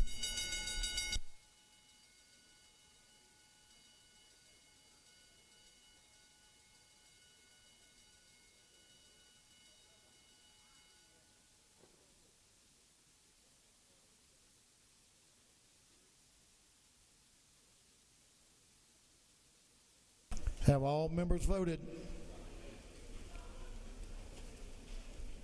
All members voted? If so, Mr. Clerk, will you lock the machine? On the gentleman's motion that the House agree to the Senate substitute to House Bill 161, the yeas are 150, the nays are 18, and the House has agreed to the Senate substitute to House Bill 161, excuse me. Mr. Clerk, will you read the caption of Senate Bill 4242? Senate Bill 42 by Senator Hatchett of the 50th to be titled Act to amend Code Section 16.6.13 of the Official Code of Georgia annotated relating to penalties for violating Code Section 16.6.9 through 16.6.12 so as to repeal certain penalty provisions for the offense of prostitution, keeping a place of prostitution, pimping, and pandering. This bill having been referred to the Committee on Judiciary Non-Civil, that committee recommends this bill do pass. Representative Hong is recognized to present the bill, Senate Bill 42. Thank you, Mr. Speaker. I bring you SB 42 on behalf of the First Lady. Thanks to the First Lady and the Grace Commission, this will be the 10th human trafficking bill that we will be presenting. There is a legal concept called rule of lenity, which essentially says that if you have two statutes that are similar, the judge must sentence based on the more lenient statute. At least two courts in Georgia have indicated that the Georgia human trafficking statute for minors that we passed last year is similar to the pimping and pandering a minor statute, which carries a lesser sentence. So this bill will fix that in order to make sure that we have the more serious and more of a punishment for those that are sex trafficking and human trafficking our minors. That is the bill. I ask for your favorable consideration, and I yield the well.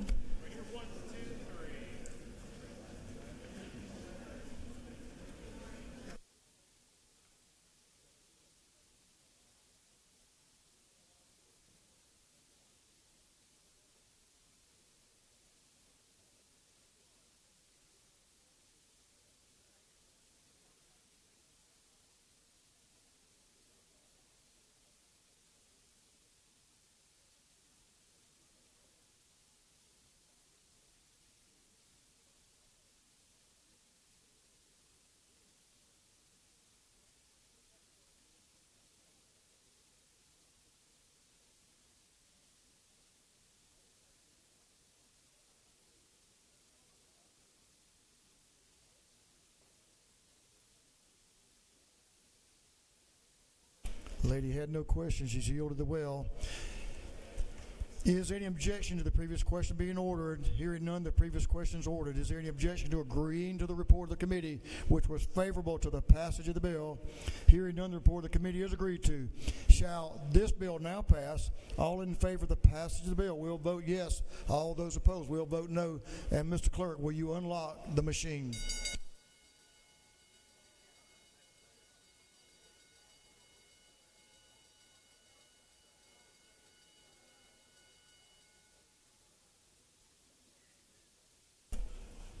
Have all members voted? All members voted. If so, Mr. Clerk, will you lock the machine? On the passage of Senate Bill 42, the yeas are 169, the nays are 0. This bill having received the requisite constitutional majority is therefore passed. Mr. Clerk, will you read the caption of Senate Bill 110 Senate Bill 110 by Senator Anna DeVarte of the 31st and others to be entitled Act to amend Code Section 1511.2 of the Official Code of Georgia Annotated relating to definitions relative to the Juvenile Code so as to revise the definition of neglect and to provide for new definitions. This bill having been referred to the Committee on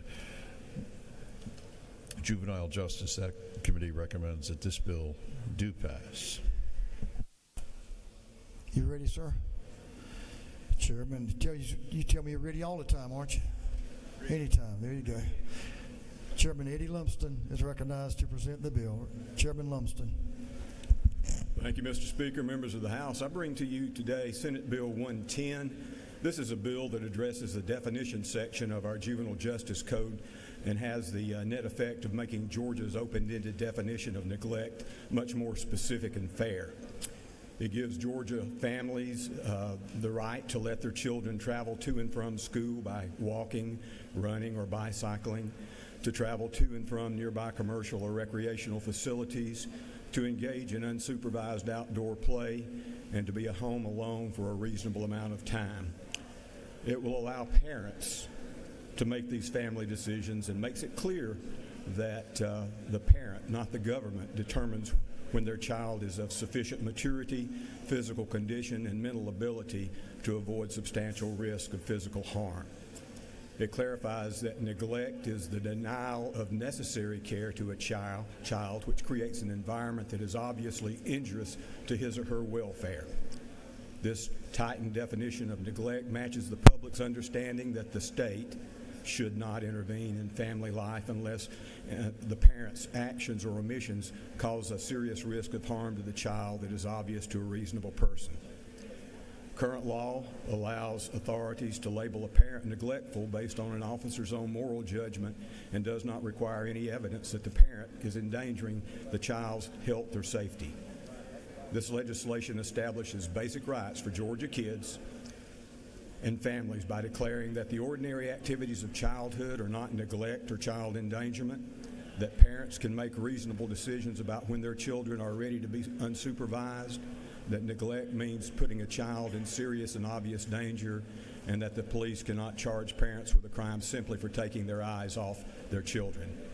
It gives parenting decisions back to Georgia parents and childhood back to Georgia children. Mr. Speaker, that's the bill. I would appreciate your favorable consideration. The gentleman has a question or two. Yes. If he'll yield. Representative Park Cannon to your left is recognized for a question. Thank you, Mr. Speaker. Do you yield? I yield. Thank you. Want to thank you for your advocacy for children. This particularly impacts transgender children and, as you said, establishes basic rights for Georgia's kids. I'm concerned about Section 2 as it relates to HIV. Can you advise what this language does as it relates to HIV and children in Georgia? This was already code. This is nothing new, nothing in this bill that I see here in Section 2. Okay, as it goes over on the is amended as using the term independent activity and neglect. I think it speaks for itself as you read it.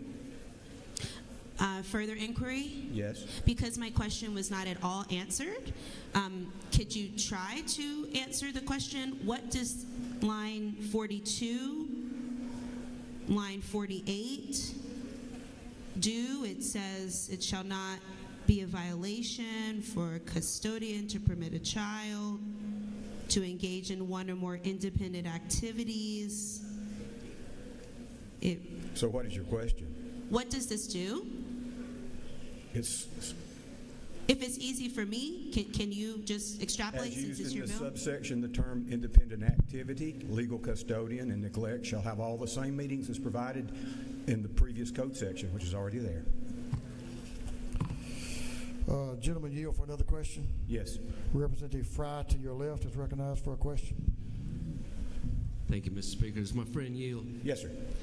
Now, you know, we came from a time when there was an actual TV commercial and something played on the radio that said, it's 10 o'clock at night. Do you know where your children are? Yes, sir, I do. And how over time that the definition of reasonable can change. And I don't really see where in this bill that it prevents a police officer from charging you with neglect from what they perceive to be a reasonable issue. And so,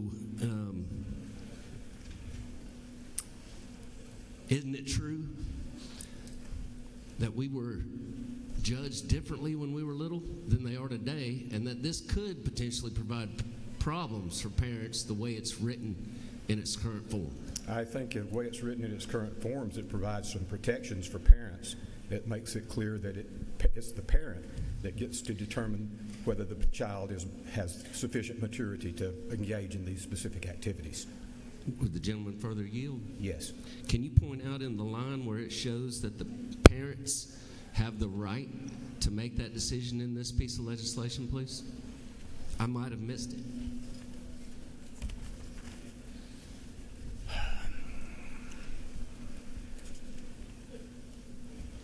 And I'm sorry to make you work. The specific language, 18, talks about an independent activity, and it lays out what those independent activities are. Sure, but further yield? I yield.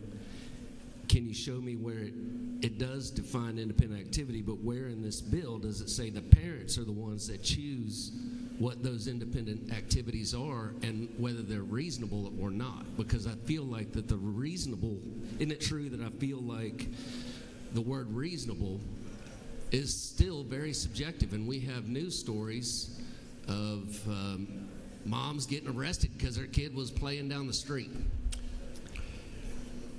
Gentlemen, isn't that true? Gentleman has a question. Gentleman, yield to Wilbur Chet, right out in front of you to your right. Is recognized for a question. I yield. Thank you, Mr. Speaker. Does the gentleman yield? I do. Excuse me.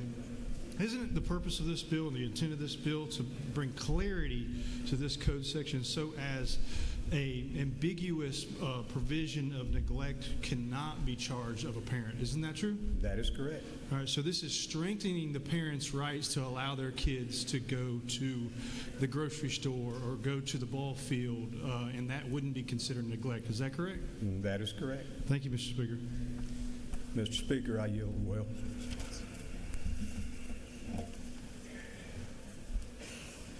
You had a lot of other questions, but you gentleman has yielded the well.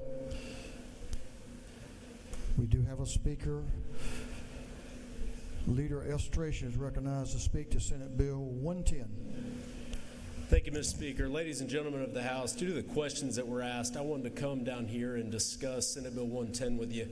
So this is very important legislation that's being discussed here today, which really goes to the heart of parents or legal custodians have a responsibility to look after the children that law enforcement may be looking to interpret or implement Georgia law, and in doing so, we want to preserve the parent's right to allow the child to have autonomy. You know, when I was growing up, my mom would send me into a store to buy something, would potentially, you know, I'd walk down the street to go to a friend's house, and with what we've seen in particularly in the media with the reporting around this, the concern that rises here is that parental autonomy that allows for a child to develop a sense of independence, the ability to think for themselves, to really develop and mature. Sorry for the feedback here, but that may be subject to interpretation by law enforcement or authorities inconsistent with the parents' rights and responsibilities. So I think that Senate Bill 110 is a measure that thoroughly and thoughtfully revises our state's juvenile code to better reflect the realities of modern parenting and child development. Redefining the definition of neglect provides clarity for parents and guardians. And that, to the distinguished representative's questions a moment ago, we don't have to restate in the bill that a parent or legal guardian is going to be making these determinations. That's already law. parents already have rights. And so that further language is not necessary. SB 110 also amends the reckless conduct statute, ensuring that parents are not unjustly penalized for permitting their children to undertake reasonable independent activities. And this alignment promotes a balanced approach, safeguarding kids while respecting parental judgment.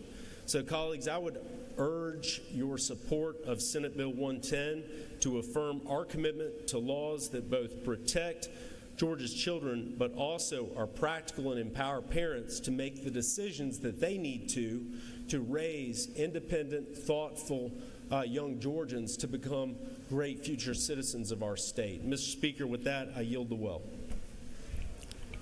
Gentleman has yielded the well. There are some questions, but he's yielded the well. We have no further speakers on Senate Bill 110. Is there any objection to the previous question being ordered? Hearing none, the previous question is ordered. Is there any objection to agreeing to the report of the committee, which was favorable to the passage of the bill? Hearing none, the report of the committee is agreed to. Shall this bill now pass? All in favor of the passage of the bill will vote yes. All those opposed will vote no. And Mr. Clerk, will you unlock the machine?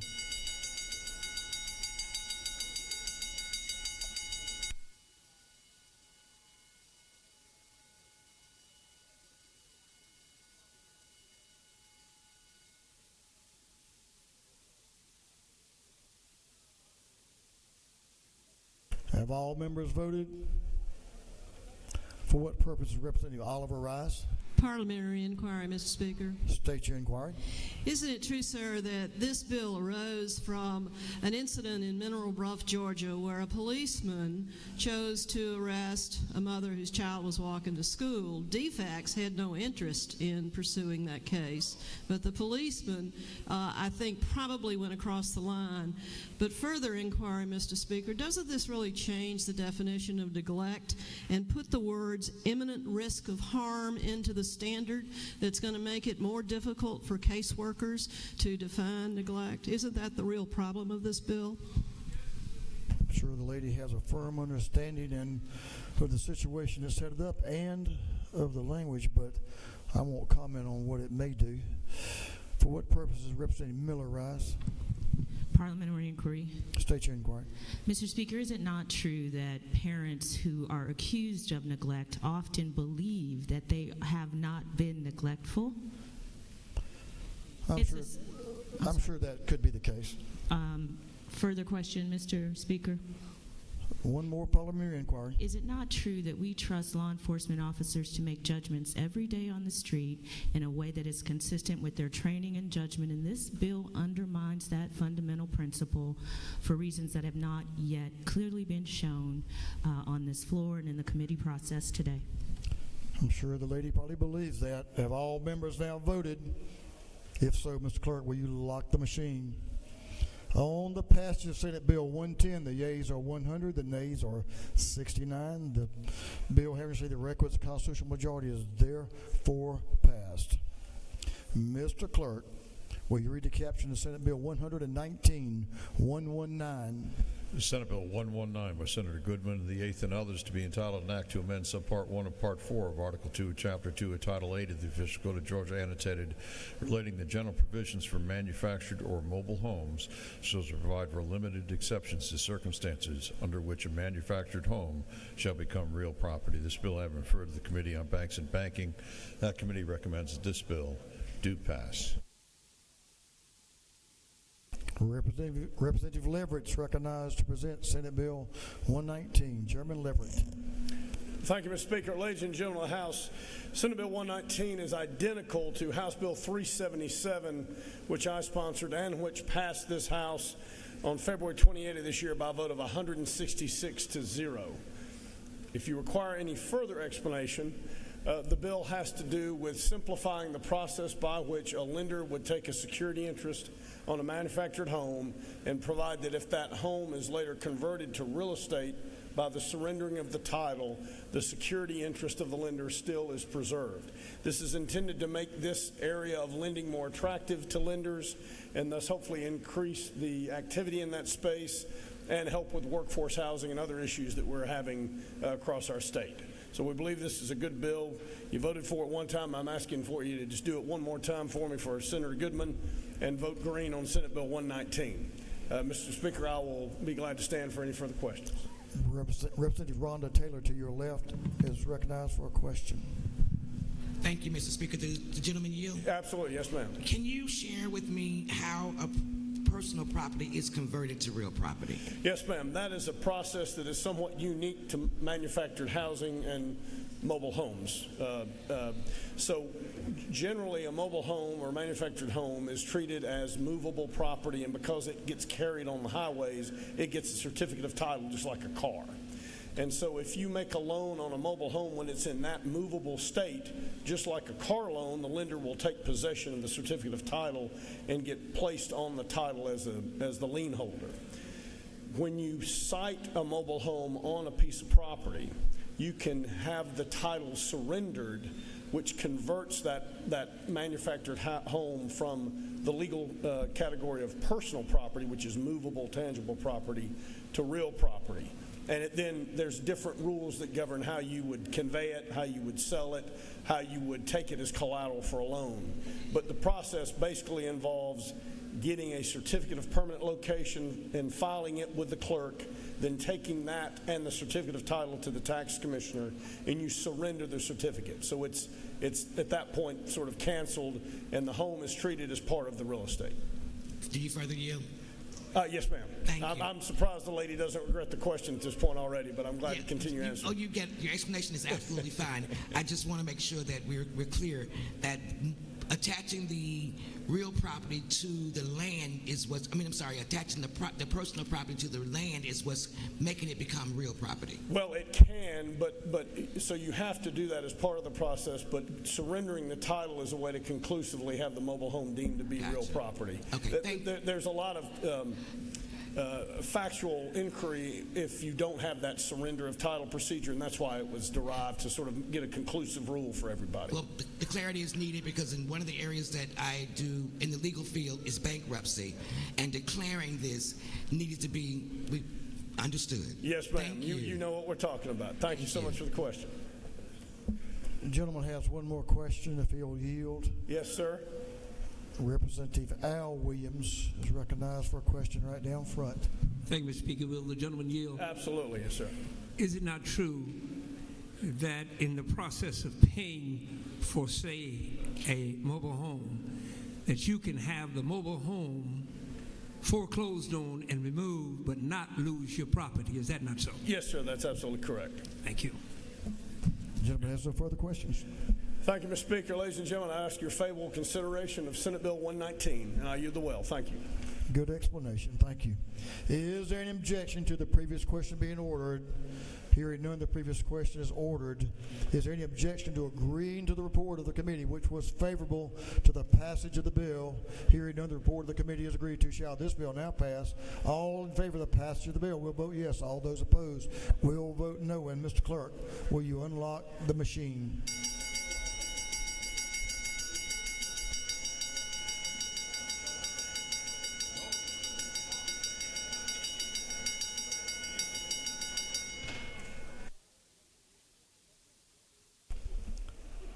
Have all members voted? For what purpose does Representative Petrie rise? Parliamentary inquiry, Mr. Speaker. State your inquiry. Mr. Speaker, it is not true. This is a historic day because as soon as Representative Jason Ridley finds where his home is, he has an opportunity to own a piece of real property.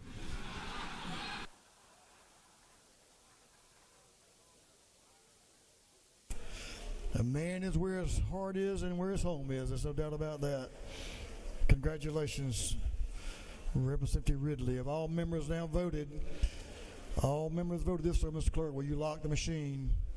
On the passage of Senate Bill 119, the yeas are 168, the nays are 0. This bill having received the requisite constitutional majority is therefore passed. We have a couple of agrees and disagrees and some other business, but we have some young people in the gallery. We're going to take a moment and honor them because they got to get back to getting what they do, and that's going back to school. Representative Anissa Jones is recognized for a distinguished group of young people. Representative Jones. Give the lady your attention, please. Thank you, Speaker. If there's any members of the Macon delegation, please come up front with us because we have some of the pride of Macon-Bibb County with us here today. And because I am a proud Northeast Raider graduate of 1989, and I'm glad that they are in the People's House today because we are celebrating a milestone for our school. And I still say our because I'm still a proud Raider. This past year, our Raiders had a phenomenal season for football, as well as they went to the state championship for the Class A Division I. And hey, yeah, it does deserve some applause, but however, we fell a little short. But that's still not a reason to celebrate because our team had not been to the state championship since the 70s. So I thought it was not robbery to make sure that we honor them and the good work that they did this year as going to the state with this resolution that I had before. But I do want to recognize those that are on the floor with us today. We have Macon-Bibb County School District Superintendent, Dr. Dan A. Sims. We have the principal of the Northeast High School here today, Dr. Donna Walker-Thompson. Our district athletic director, Kevin Grooms, is here. Our athletic director for Northeast is up there with the students. My classmate from the Fort Valley State University, Tangi Harnett. We have our head coach, the magnificent Jerry Wiggins, that is here. Other coaches in attendance, Robert Mays, Quentin Peavy, Trent Allen, Terrence Redmond, and none other than their star athlete player, Nick Woodford. Now, we're so proud of Nick Woodford because not only is he a athlete, he's a student, a model student of student athlete because he is their valedictorian of their class this year. That is to be commended.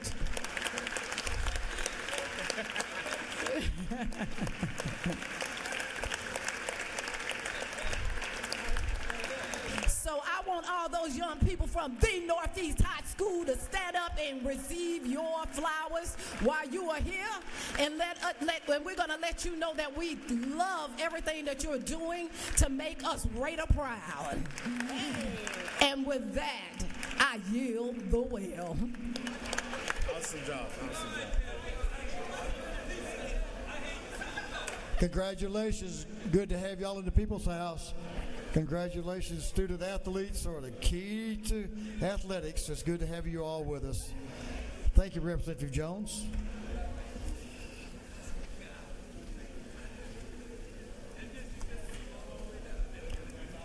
Representative Gerald Green is recognized for a motion. Representative Green.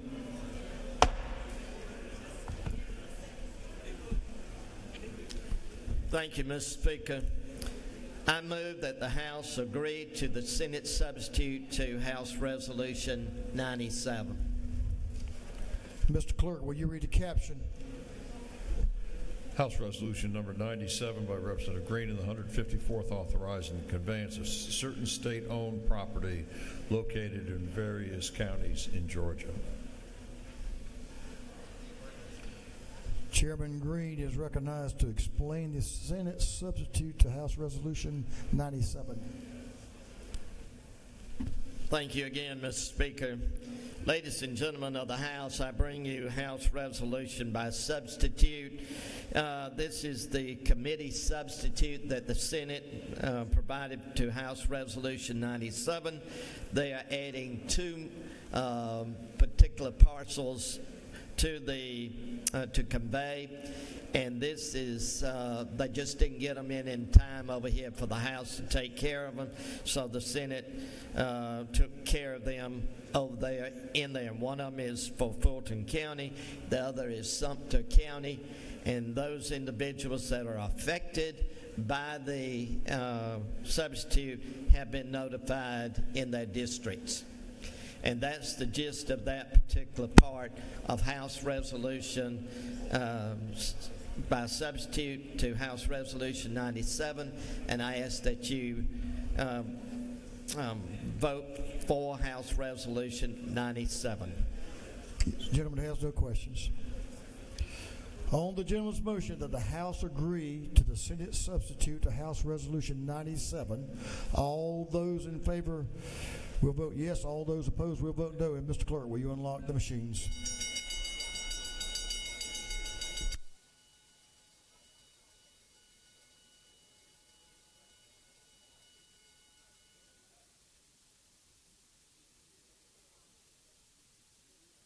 Have all members voted? All members voted? If so, Mr. Clerk, will you lock the machines?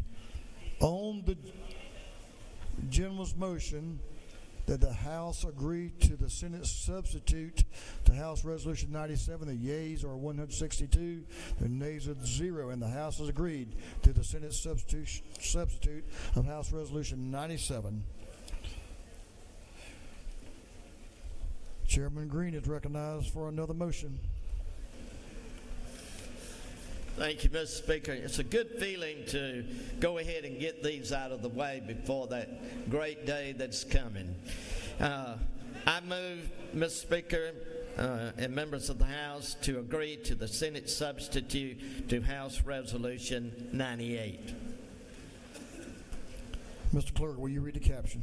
House Resolution 98 by Representative Green of the 154th and others authorizing the grant of non-exclusive easements for the construction, installation, operation, and maintenance of facilities, utilities, roads, and ingresses and egresses in, on, over, and upon various properties owned by the state of Georgia. Representative Green is recognized to explain the Senate substitute to House Resolution 98. Thank you, Mr. Speaker. This is the substitute that the Senate had sent over in regard to our easements. It's our annual easements that is given each year, and we are adding to that in the substitute, or the Senate added, and we're going to agree to it, I hope, is Barrow County, Glenn County, Habersham County, Hall County, Harrison County, and Jeff Davis County, and all of these deal with the easements. And I ask for your favorable support of House Resolution 98 by Senate substitute. No questions. The gentleman yielded the will. On the gentleman's motion that the House agree to the Senate substitute to House Resolution 98, all those in favor will vote yes. All those opposed will vote no. And Mr. Clerk, will you unlock the machines?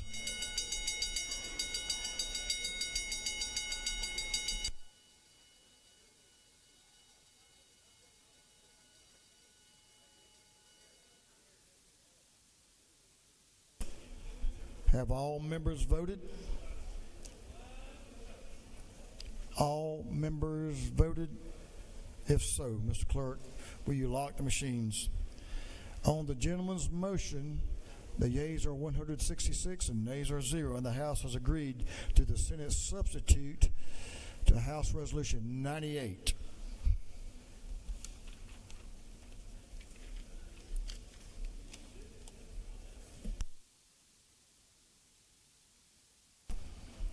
Chair recognizes Representative Ford for a motion.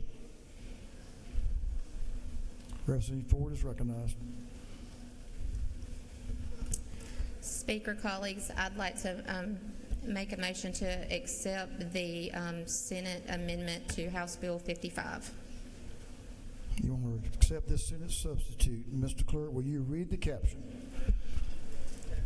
House Bill number 55 by Representative Ford of the 170th to be entitled an act to amend Code Section 1562 of the Official Code of Georgia annotated relating to the number of judges of the Superior Courts so as to provide for an additional judge of the Superior Courts of the Lappaha Judicial Circuit. Representative Ford is recognized to explain the Senate substitute to House Bill 55. Representative Ford. So, House Bill 55, which adds a third judge to the Lappaha Judicial Circuit in the Senate, substitute simply corrects an effective date. I was part of that conversation, and I agree to the amendment that changes that date in Section 2 from July 2026 to January of 2026. I would appreciate everyone's support of this amendment and this bill. And if there are no questions, I yield. Lady has no questions. She's yielded the well. On the lady's motion that the House agree to the Senate substitute to House Bill 55, all those in favor will vote yes. All those opposed will vote no. And Mr. Clerk, will you unlock the machines?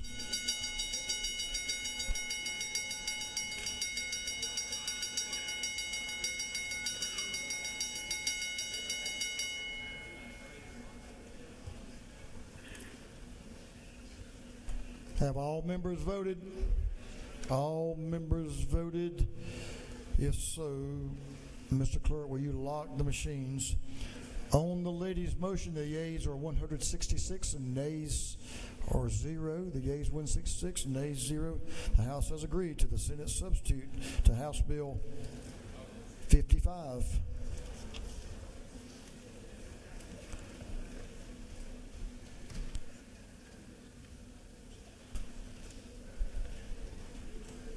Pro Tem of this House, Representative Jones, is recognized for a motion. Thank you, Mr. Speaker.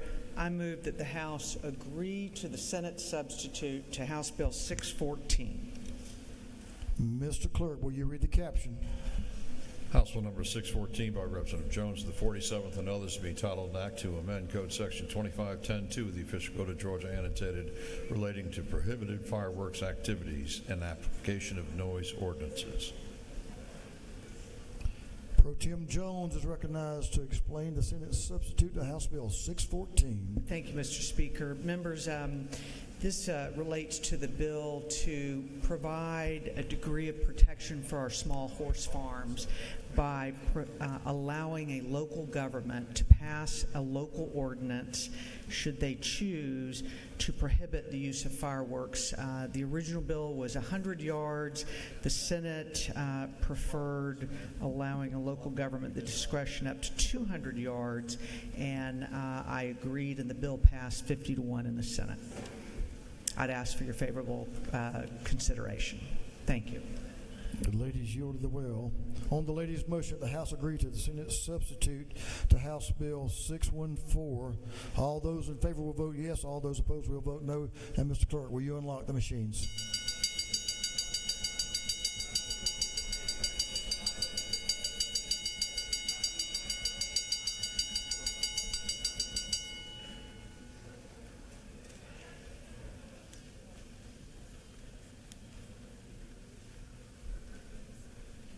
Have all members voted?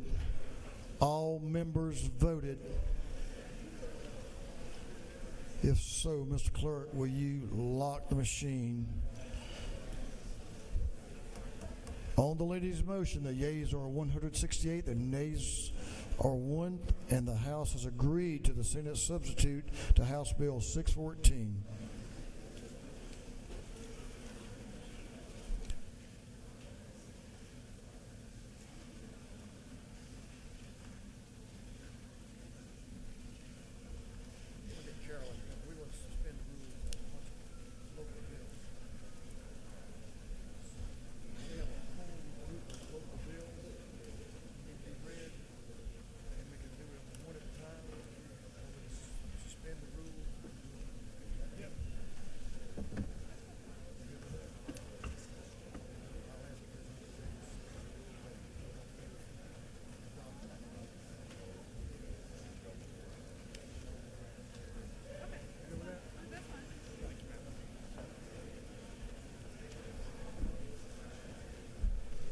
What you got? I'm going to see if he wants to sign it before I. Hmm? See if he wants to sign it before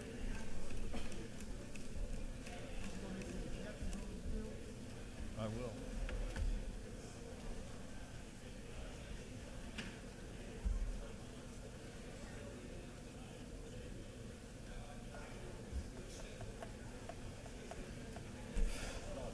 Members, we have quite a number of local bills and we would normally take them up one each at a time and take a few minutes. If there's no objection to suspending the rules and assigning all of these local bills to governmental coordination, we'll just have to we'll have the clerk to read the caption on them. Is there any objection? Mr. Clerk, if you'll read the caption to the local bills, and then we will assign them.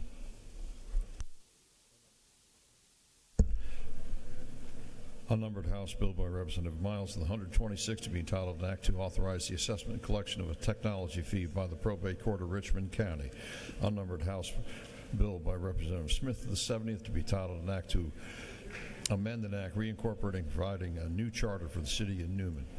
Unnumbered House Bill by Representative Gullett of the 19th to be entitled an act to provide a homestead exemption from Paulding County School District ad valorem taxes. Unnumbered House Bill by Representative Ridley of the 22nd to be entitled an act to amend an act to provide for the numbering of positions of membership on the Cherokee County Board of Education. Unnumbered House Bill by Representative Ridley of the 22nd to be entitled an act to provide a homestead exemption from Cherokee County School District ad valorem taxes. Unnumbered House Bill by Representative Thomas of the 21st to be entitled an act to provide a homestead exemption from Cherokee County ad valorem taxes. Unnumbered House Bill by Representative Cummings of the 39th to be entitled an act to amend an act consolidating the offices of tax collector and tax receiver into the office of tax commissioner of Cobb County. Unnumbered House Bill by Representative Cummings of the 39th to be entitled an act to amend an act creating the state court of Cobb County. Unnumbered House Bill by Representative Cummings of the 39th to be entitled an act to amend an act creating the state court of Cobb County. Unnumbered House Bill by Representative Gamble of the 15th to be entitled an act to amend an act providing a homestead exemption from certain city of Cartersville ad valorem taxes. Unnumbered House Bill by Representative Barton of the 5th to be entitled an act to amend an act to provide a homestead exemptions from Gordon County School District ad valorem taxes. Unnumbered House Bill by Representative Gaines of the 120th to be entitled an act to amend an act entitled an act to create a board of commissioners for the county of Jackson. Unnumbered House Bill by Representative Jaspers of the 11th to be entitled an act to repeal an act creating the Pickens County Airport Authority. Unnumbered House Bill by Representative Jaspers of the 11th to be entitled an act to provide a homestead exemption from Pickens County School District ad valorem taxes. Unnumbered House Bill by Representative Carpenter the 4th to be entitled an act to amend an act providing a homestead exemption from Whitfield County ad valorem taxes. Unnumbered House Bill by Representative Carpenter the 4th to be entitled an act to amend an act providing for a homestead exemption for City of Dalton ad valorem taxes. Unnumbered House Bill by Representative Carpenter the 4th to be entitled an act to amend an act providing a homestead exemption from Whitfield County School District ad valorem taxes. Unnumbered House Bill by Representative Carpenter the 4th to be entitled an act to provide a new homestead exemption from City of Tunnel Hill ad valorem taxes. Unnumbered House Bill by Representative Carpenter the 4th to be entitled an act to amend an act to provide for a new homestead exemption from City of Cohutta ad valorem taxes. Unnumbered House Bill by Representative Carpenter the 4th to be entitled an act to amend an act to provide for a homestead exemption from City of Dalton Independent School District ad valorem taxes. Unnumbered House Bill by Representative Kelly the 16th to be entitled an act to authorize the City of Cedartown, Georgia to exercise all redevelopment and other powers provided under the Constitution. Unnumbered House Bill by Representative Kelly the 16th to be entitled an act to provide a homestead exemption from Polk County School District ad valorem taxes. Unnumbered House Bill by Representative Green of the 154th to be entitled an act to amend an act creating the Lower Chattahoochee Regional Airport Authority. Unnumbered House Bill by Representative Taylor of the 173rd to be entitled an act to amend an act to authorize the governing authority of the City of Thomasville to levy an excise tax. And unnumbered House Bill by Representative LaHood of the 175th to be entitled an act to amend an act relating to the Brooks County Development Authority.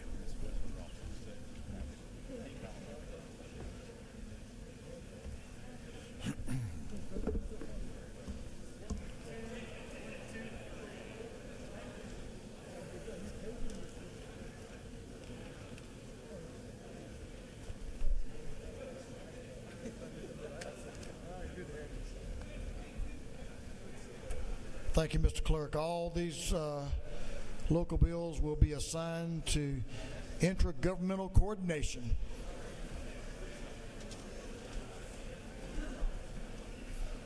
Members, we have one bill that needs to be moved around a little bit. For what purposes does Chairman Tyler Paul Smith rise? Thank you, Mr. Speaker. I move that House Bill 163 be moved from judiciary to judiciary non-civil. Both chairmen are in agreement. Ms. Clerk, will you read the caption? Senate Bill 163 by Senator Moore, the 53rd to be titled Act to amend that Part 5, Article 4, Chapter 11, Title 16 of the Official Code of Georgia Annotated relating to Brady Law regulations. On the gentleman's motion that Senate Bill 163 be withdrawn from the Judiciary Committee and recommitted to the Judiciary Non-Civil Committee, is there objection? Hearing none, it is so ordered.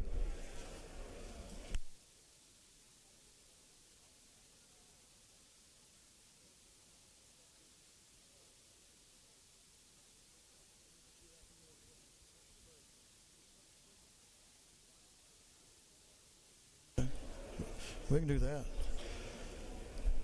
On your demand is my order. Okay, members, we're moving on to afternoon orders. We only have a couple, so let's get on with it. Representative Schofield is recognized for an afternoon order, then Representative Inga Willis. Representative Schofield.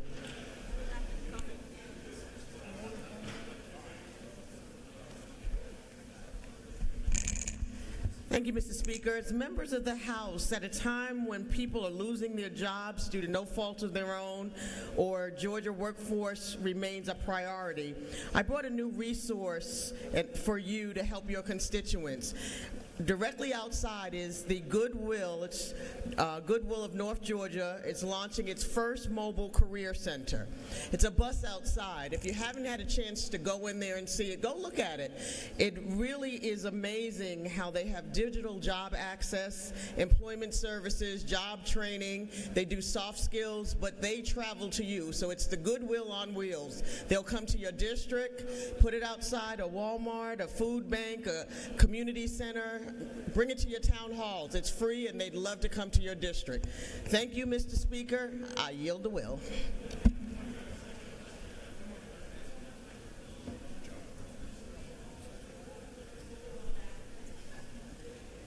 Representative Willis, Representative Inga Willis is recognized for an afternoon order. Give the lady your attention, please. Thank you, Mr. Speaker. Good afternoon, colleagues of the House. If I may please respectfully have your attention.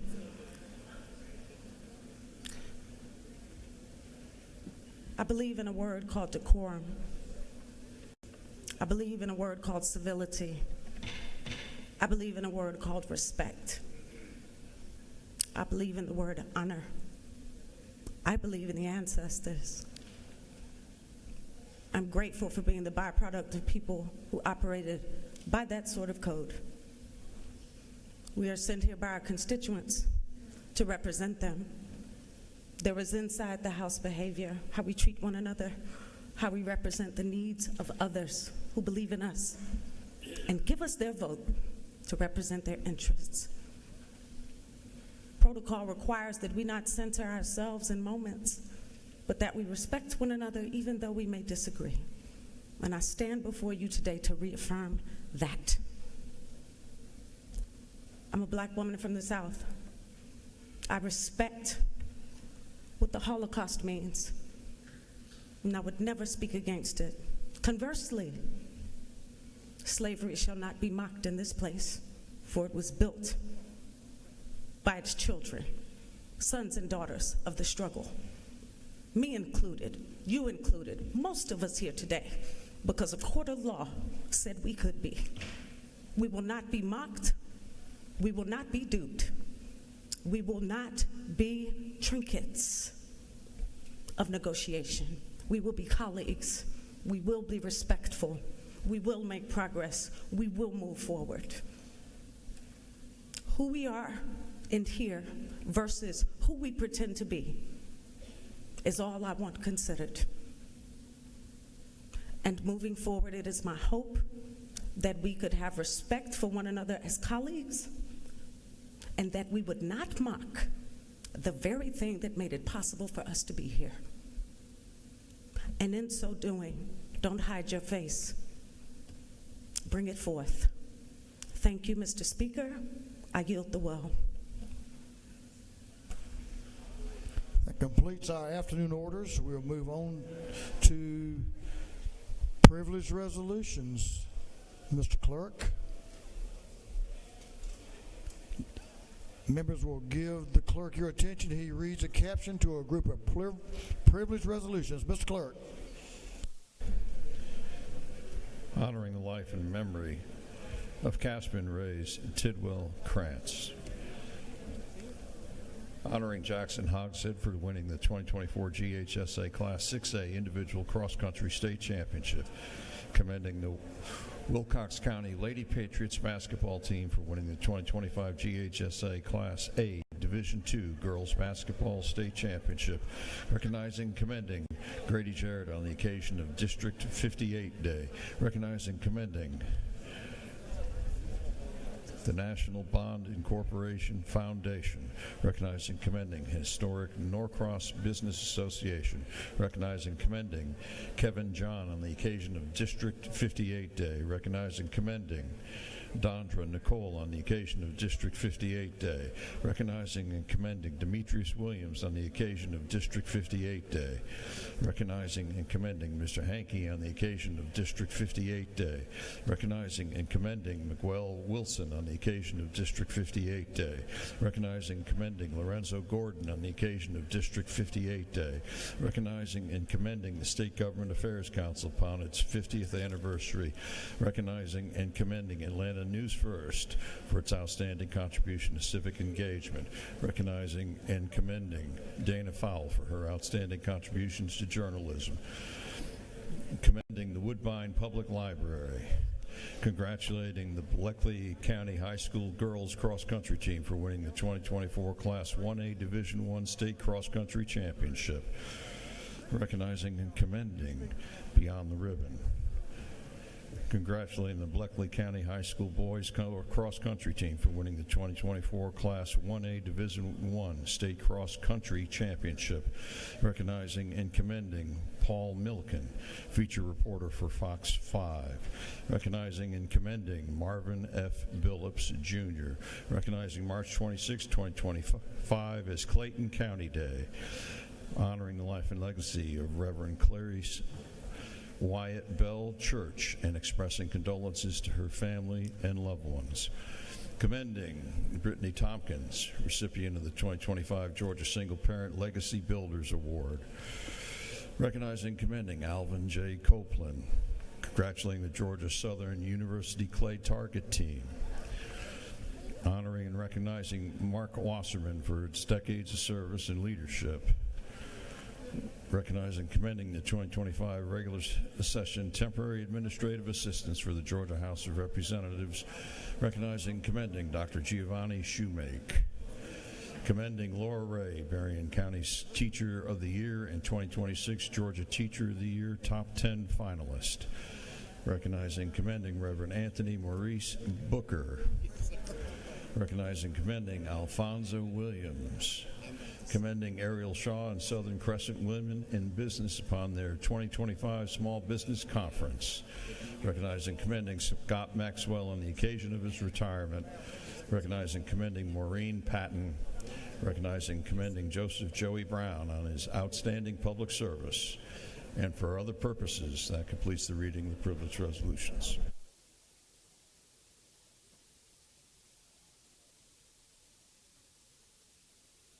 Is there any objection to adopting the privileged resolutions? Hearing none, the resolutions are adopted. We have some announcements. Representative Park Cannon,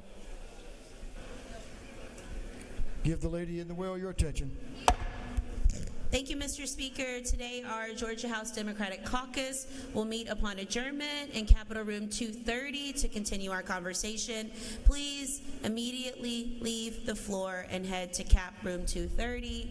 Additionally, tomorrow we will have a film screening of the film Me Period, which commends all of the work that we have done to put money in the budget to stop period poverty. You are invited out to join us in Capitol Room 230 tomorrow from 12 to 1 p.m. Thank you, Mr. Speaker. Chairman Corbett recognized for an announcement. Thank you, Mr. Speaker. The Rural Caucus will meet tomorrow at 12 o'clock at the Ag Building. Anybody's here, come join us. Thank you. Chairman Parsons recognized for an announcement. Thank you, Speaker. Energy, Utilities, and Telecommunications will meet at 3 p.m. here in the Capitol, room 403. Thank you, Speaker. Chairman Tyler Paul Smith, recognized for an announcement. Thank you, Mr. Speaker. Your Judiciary Non-Civil Committee will meet at 3 o'clock this afternoon in Capitol Room 132. Thank you, Mr. Speaker.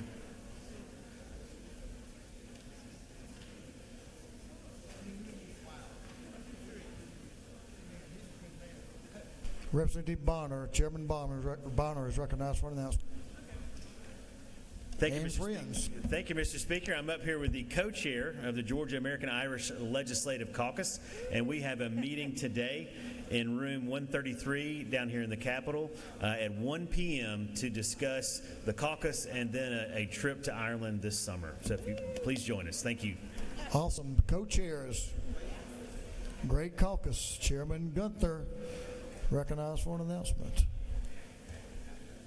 Thank you, Mr. Speaker. Judiciary will have a meeting tomorrow morning at 9 a.m. in room 132 of the Capitol. Thank you.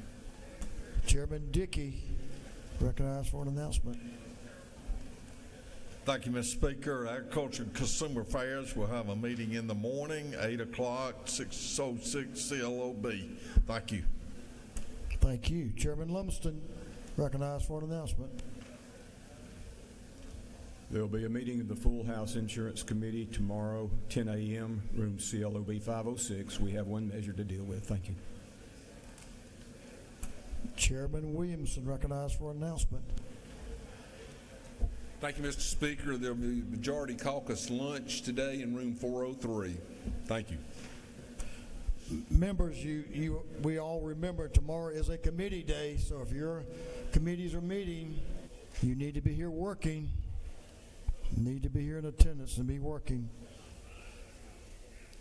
I'd also remind you we have pages today, so if you have a page, you need to hang around a little bit and let's get a page photo. Representative Will Wade, are you still on the premises? He must be cutting his birthday cake somewhere then. Enjoying a little ice cream and cake. Representative Will Wade has a birthday today. Happy birthday, Representative Will Wade. There he is. Oh, I'm sorry. I didn't see you way around there, so you've already had cake and ice cream? Good man. I got some balloons for you in my office. Don't worry, you'll be fine. Happy birthday. I don't think there's anything else coming before us. The majority leader of this House is recognized for a motion. Thank you, Mr. Speaker. I move that this House stand in recess until 5 o'clock p.m., then stand adjourned until 10 a.m. on Thursday, March 27, 2025. On the motion of the majority leader, this House stand in recess until 5 p.m. today, and then we will be adjourned, and then we will be back here on Thursday, March the 27th at 10 a.m. Recess until 5 p.m. today, then we will be adjourned, then we will be back here on March the 27th at 10 a.m. On the motion of the majority leader, 10 a.m.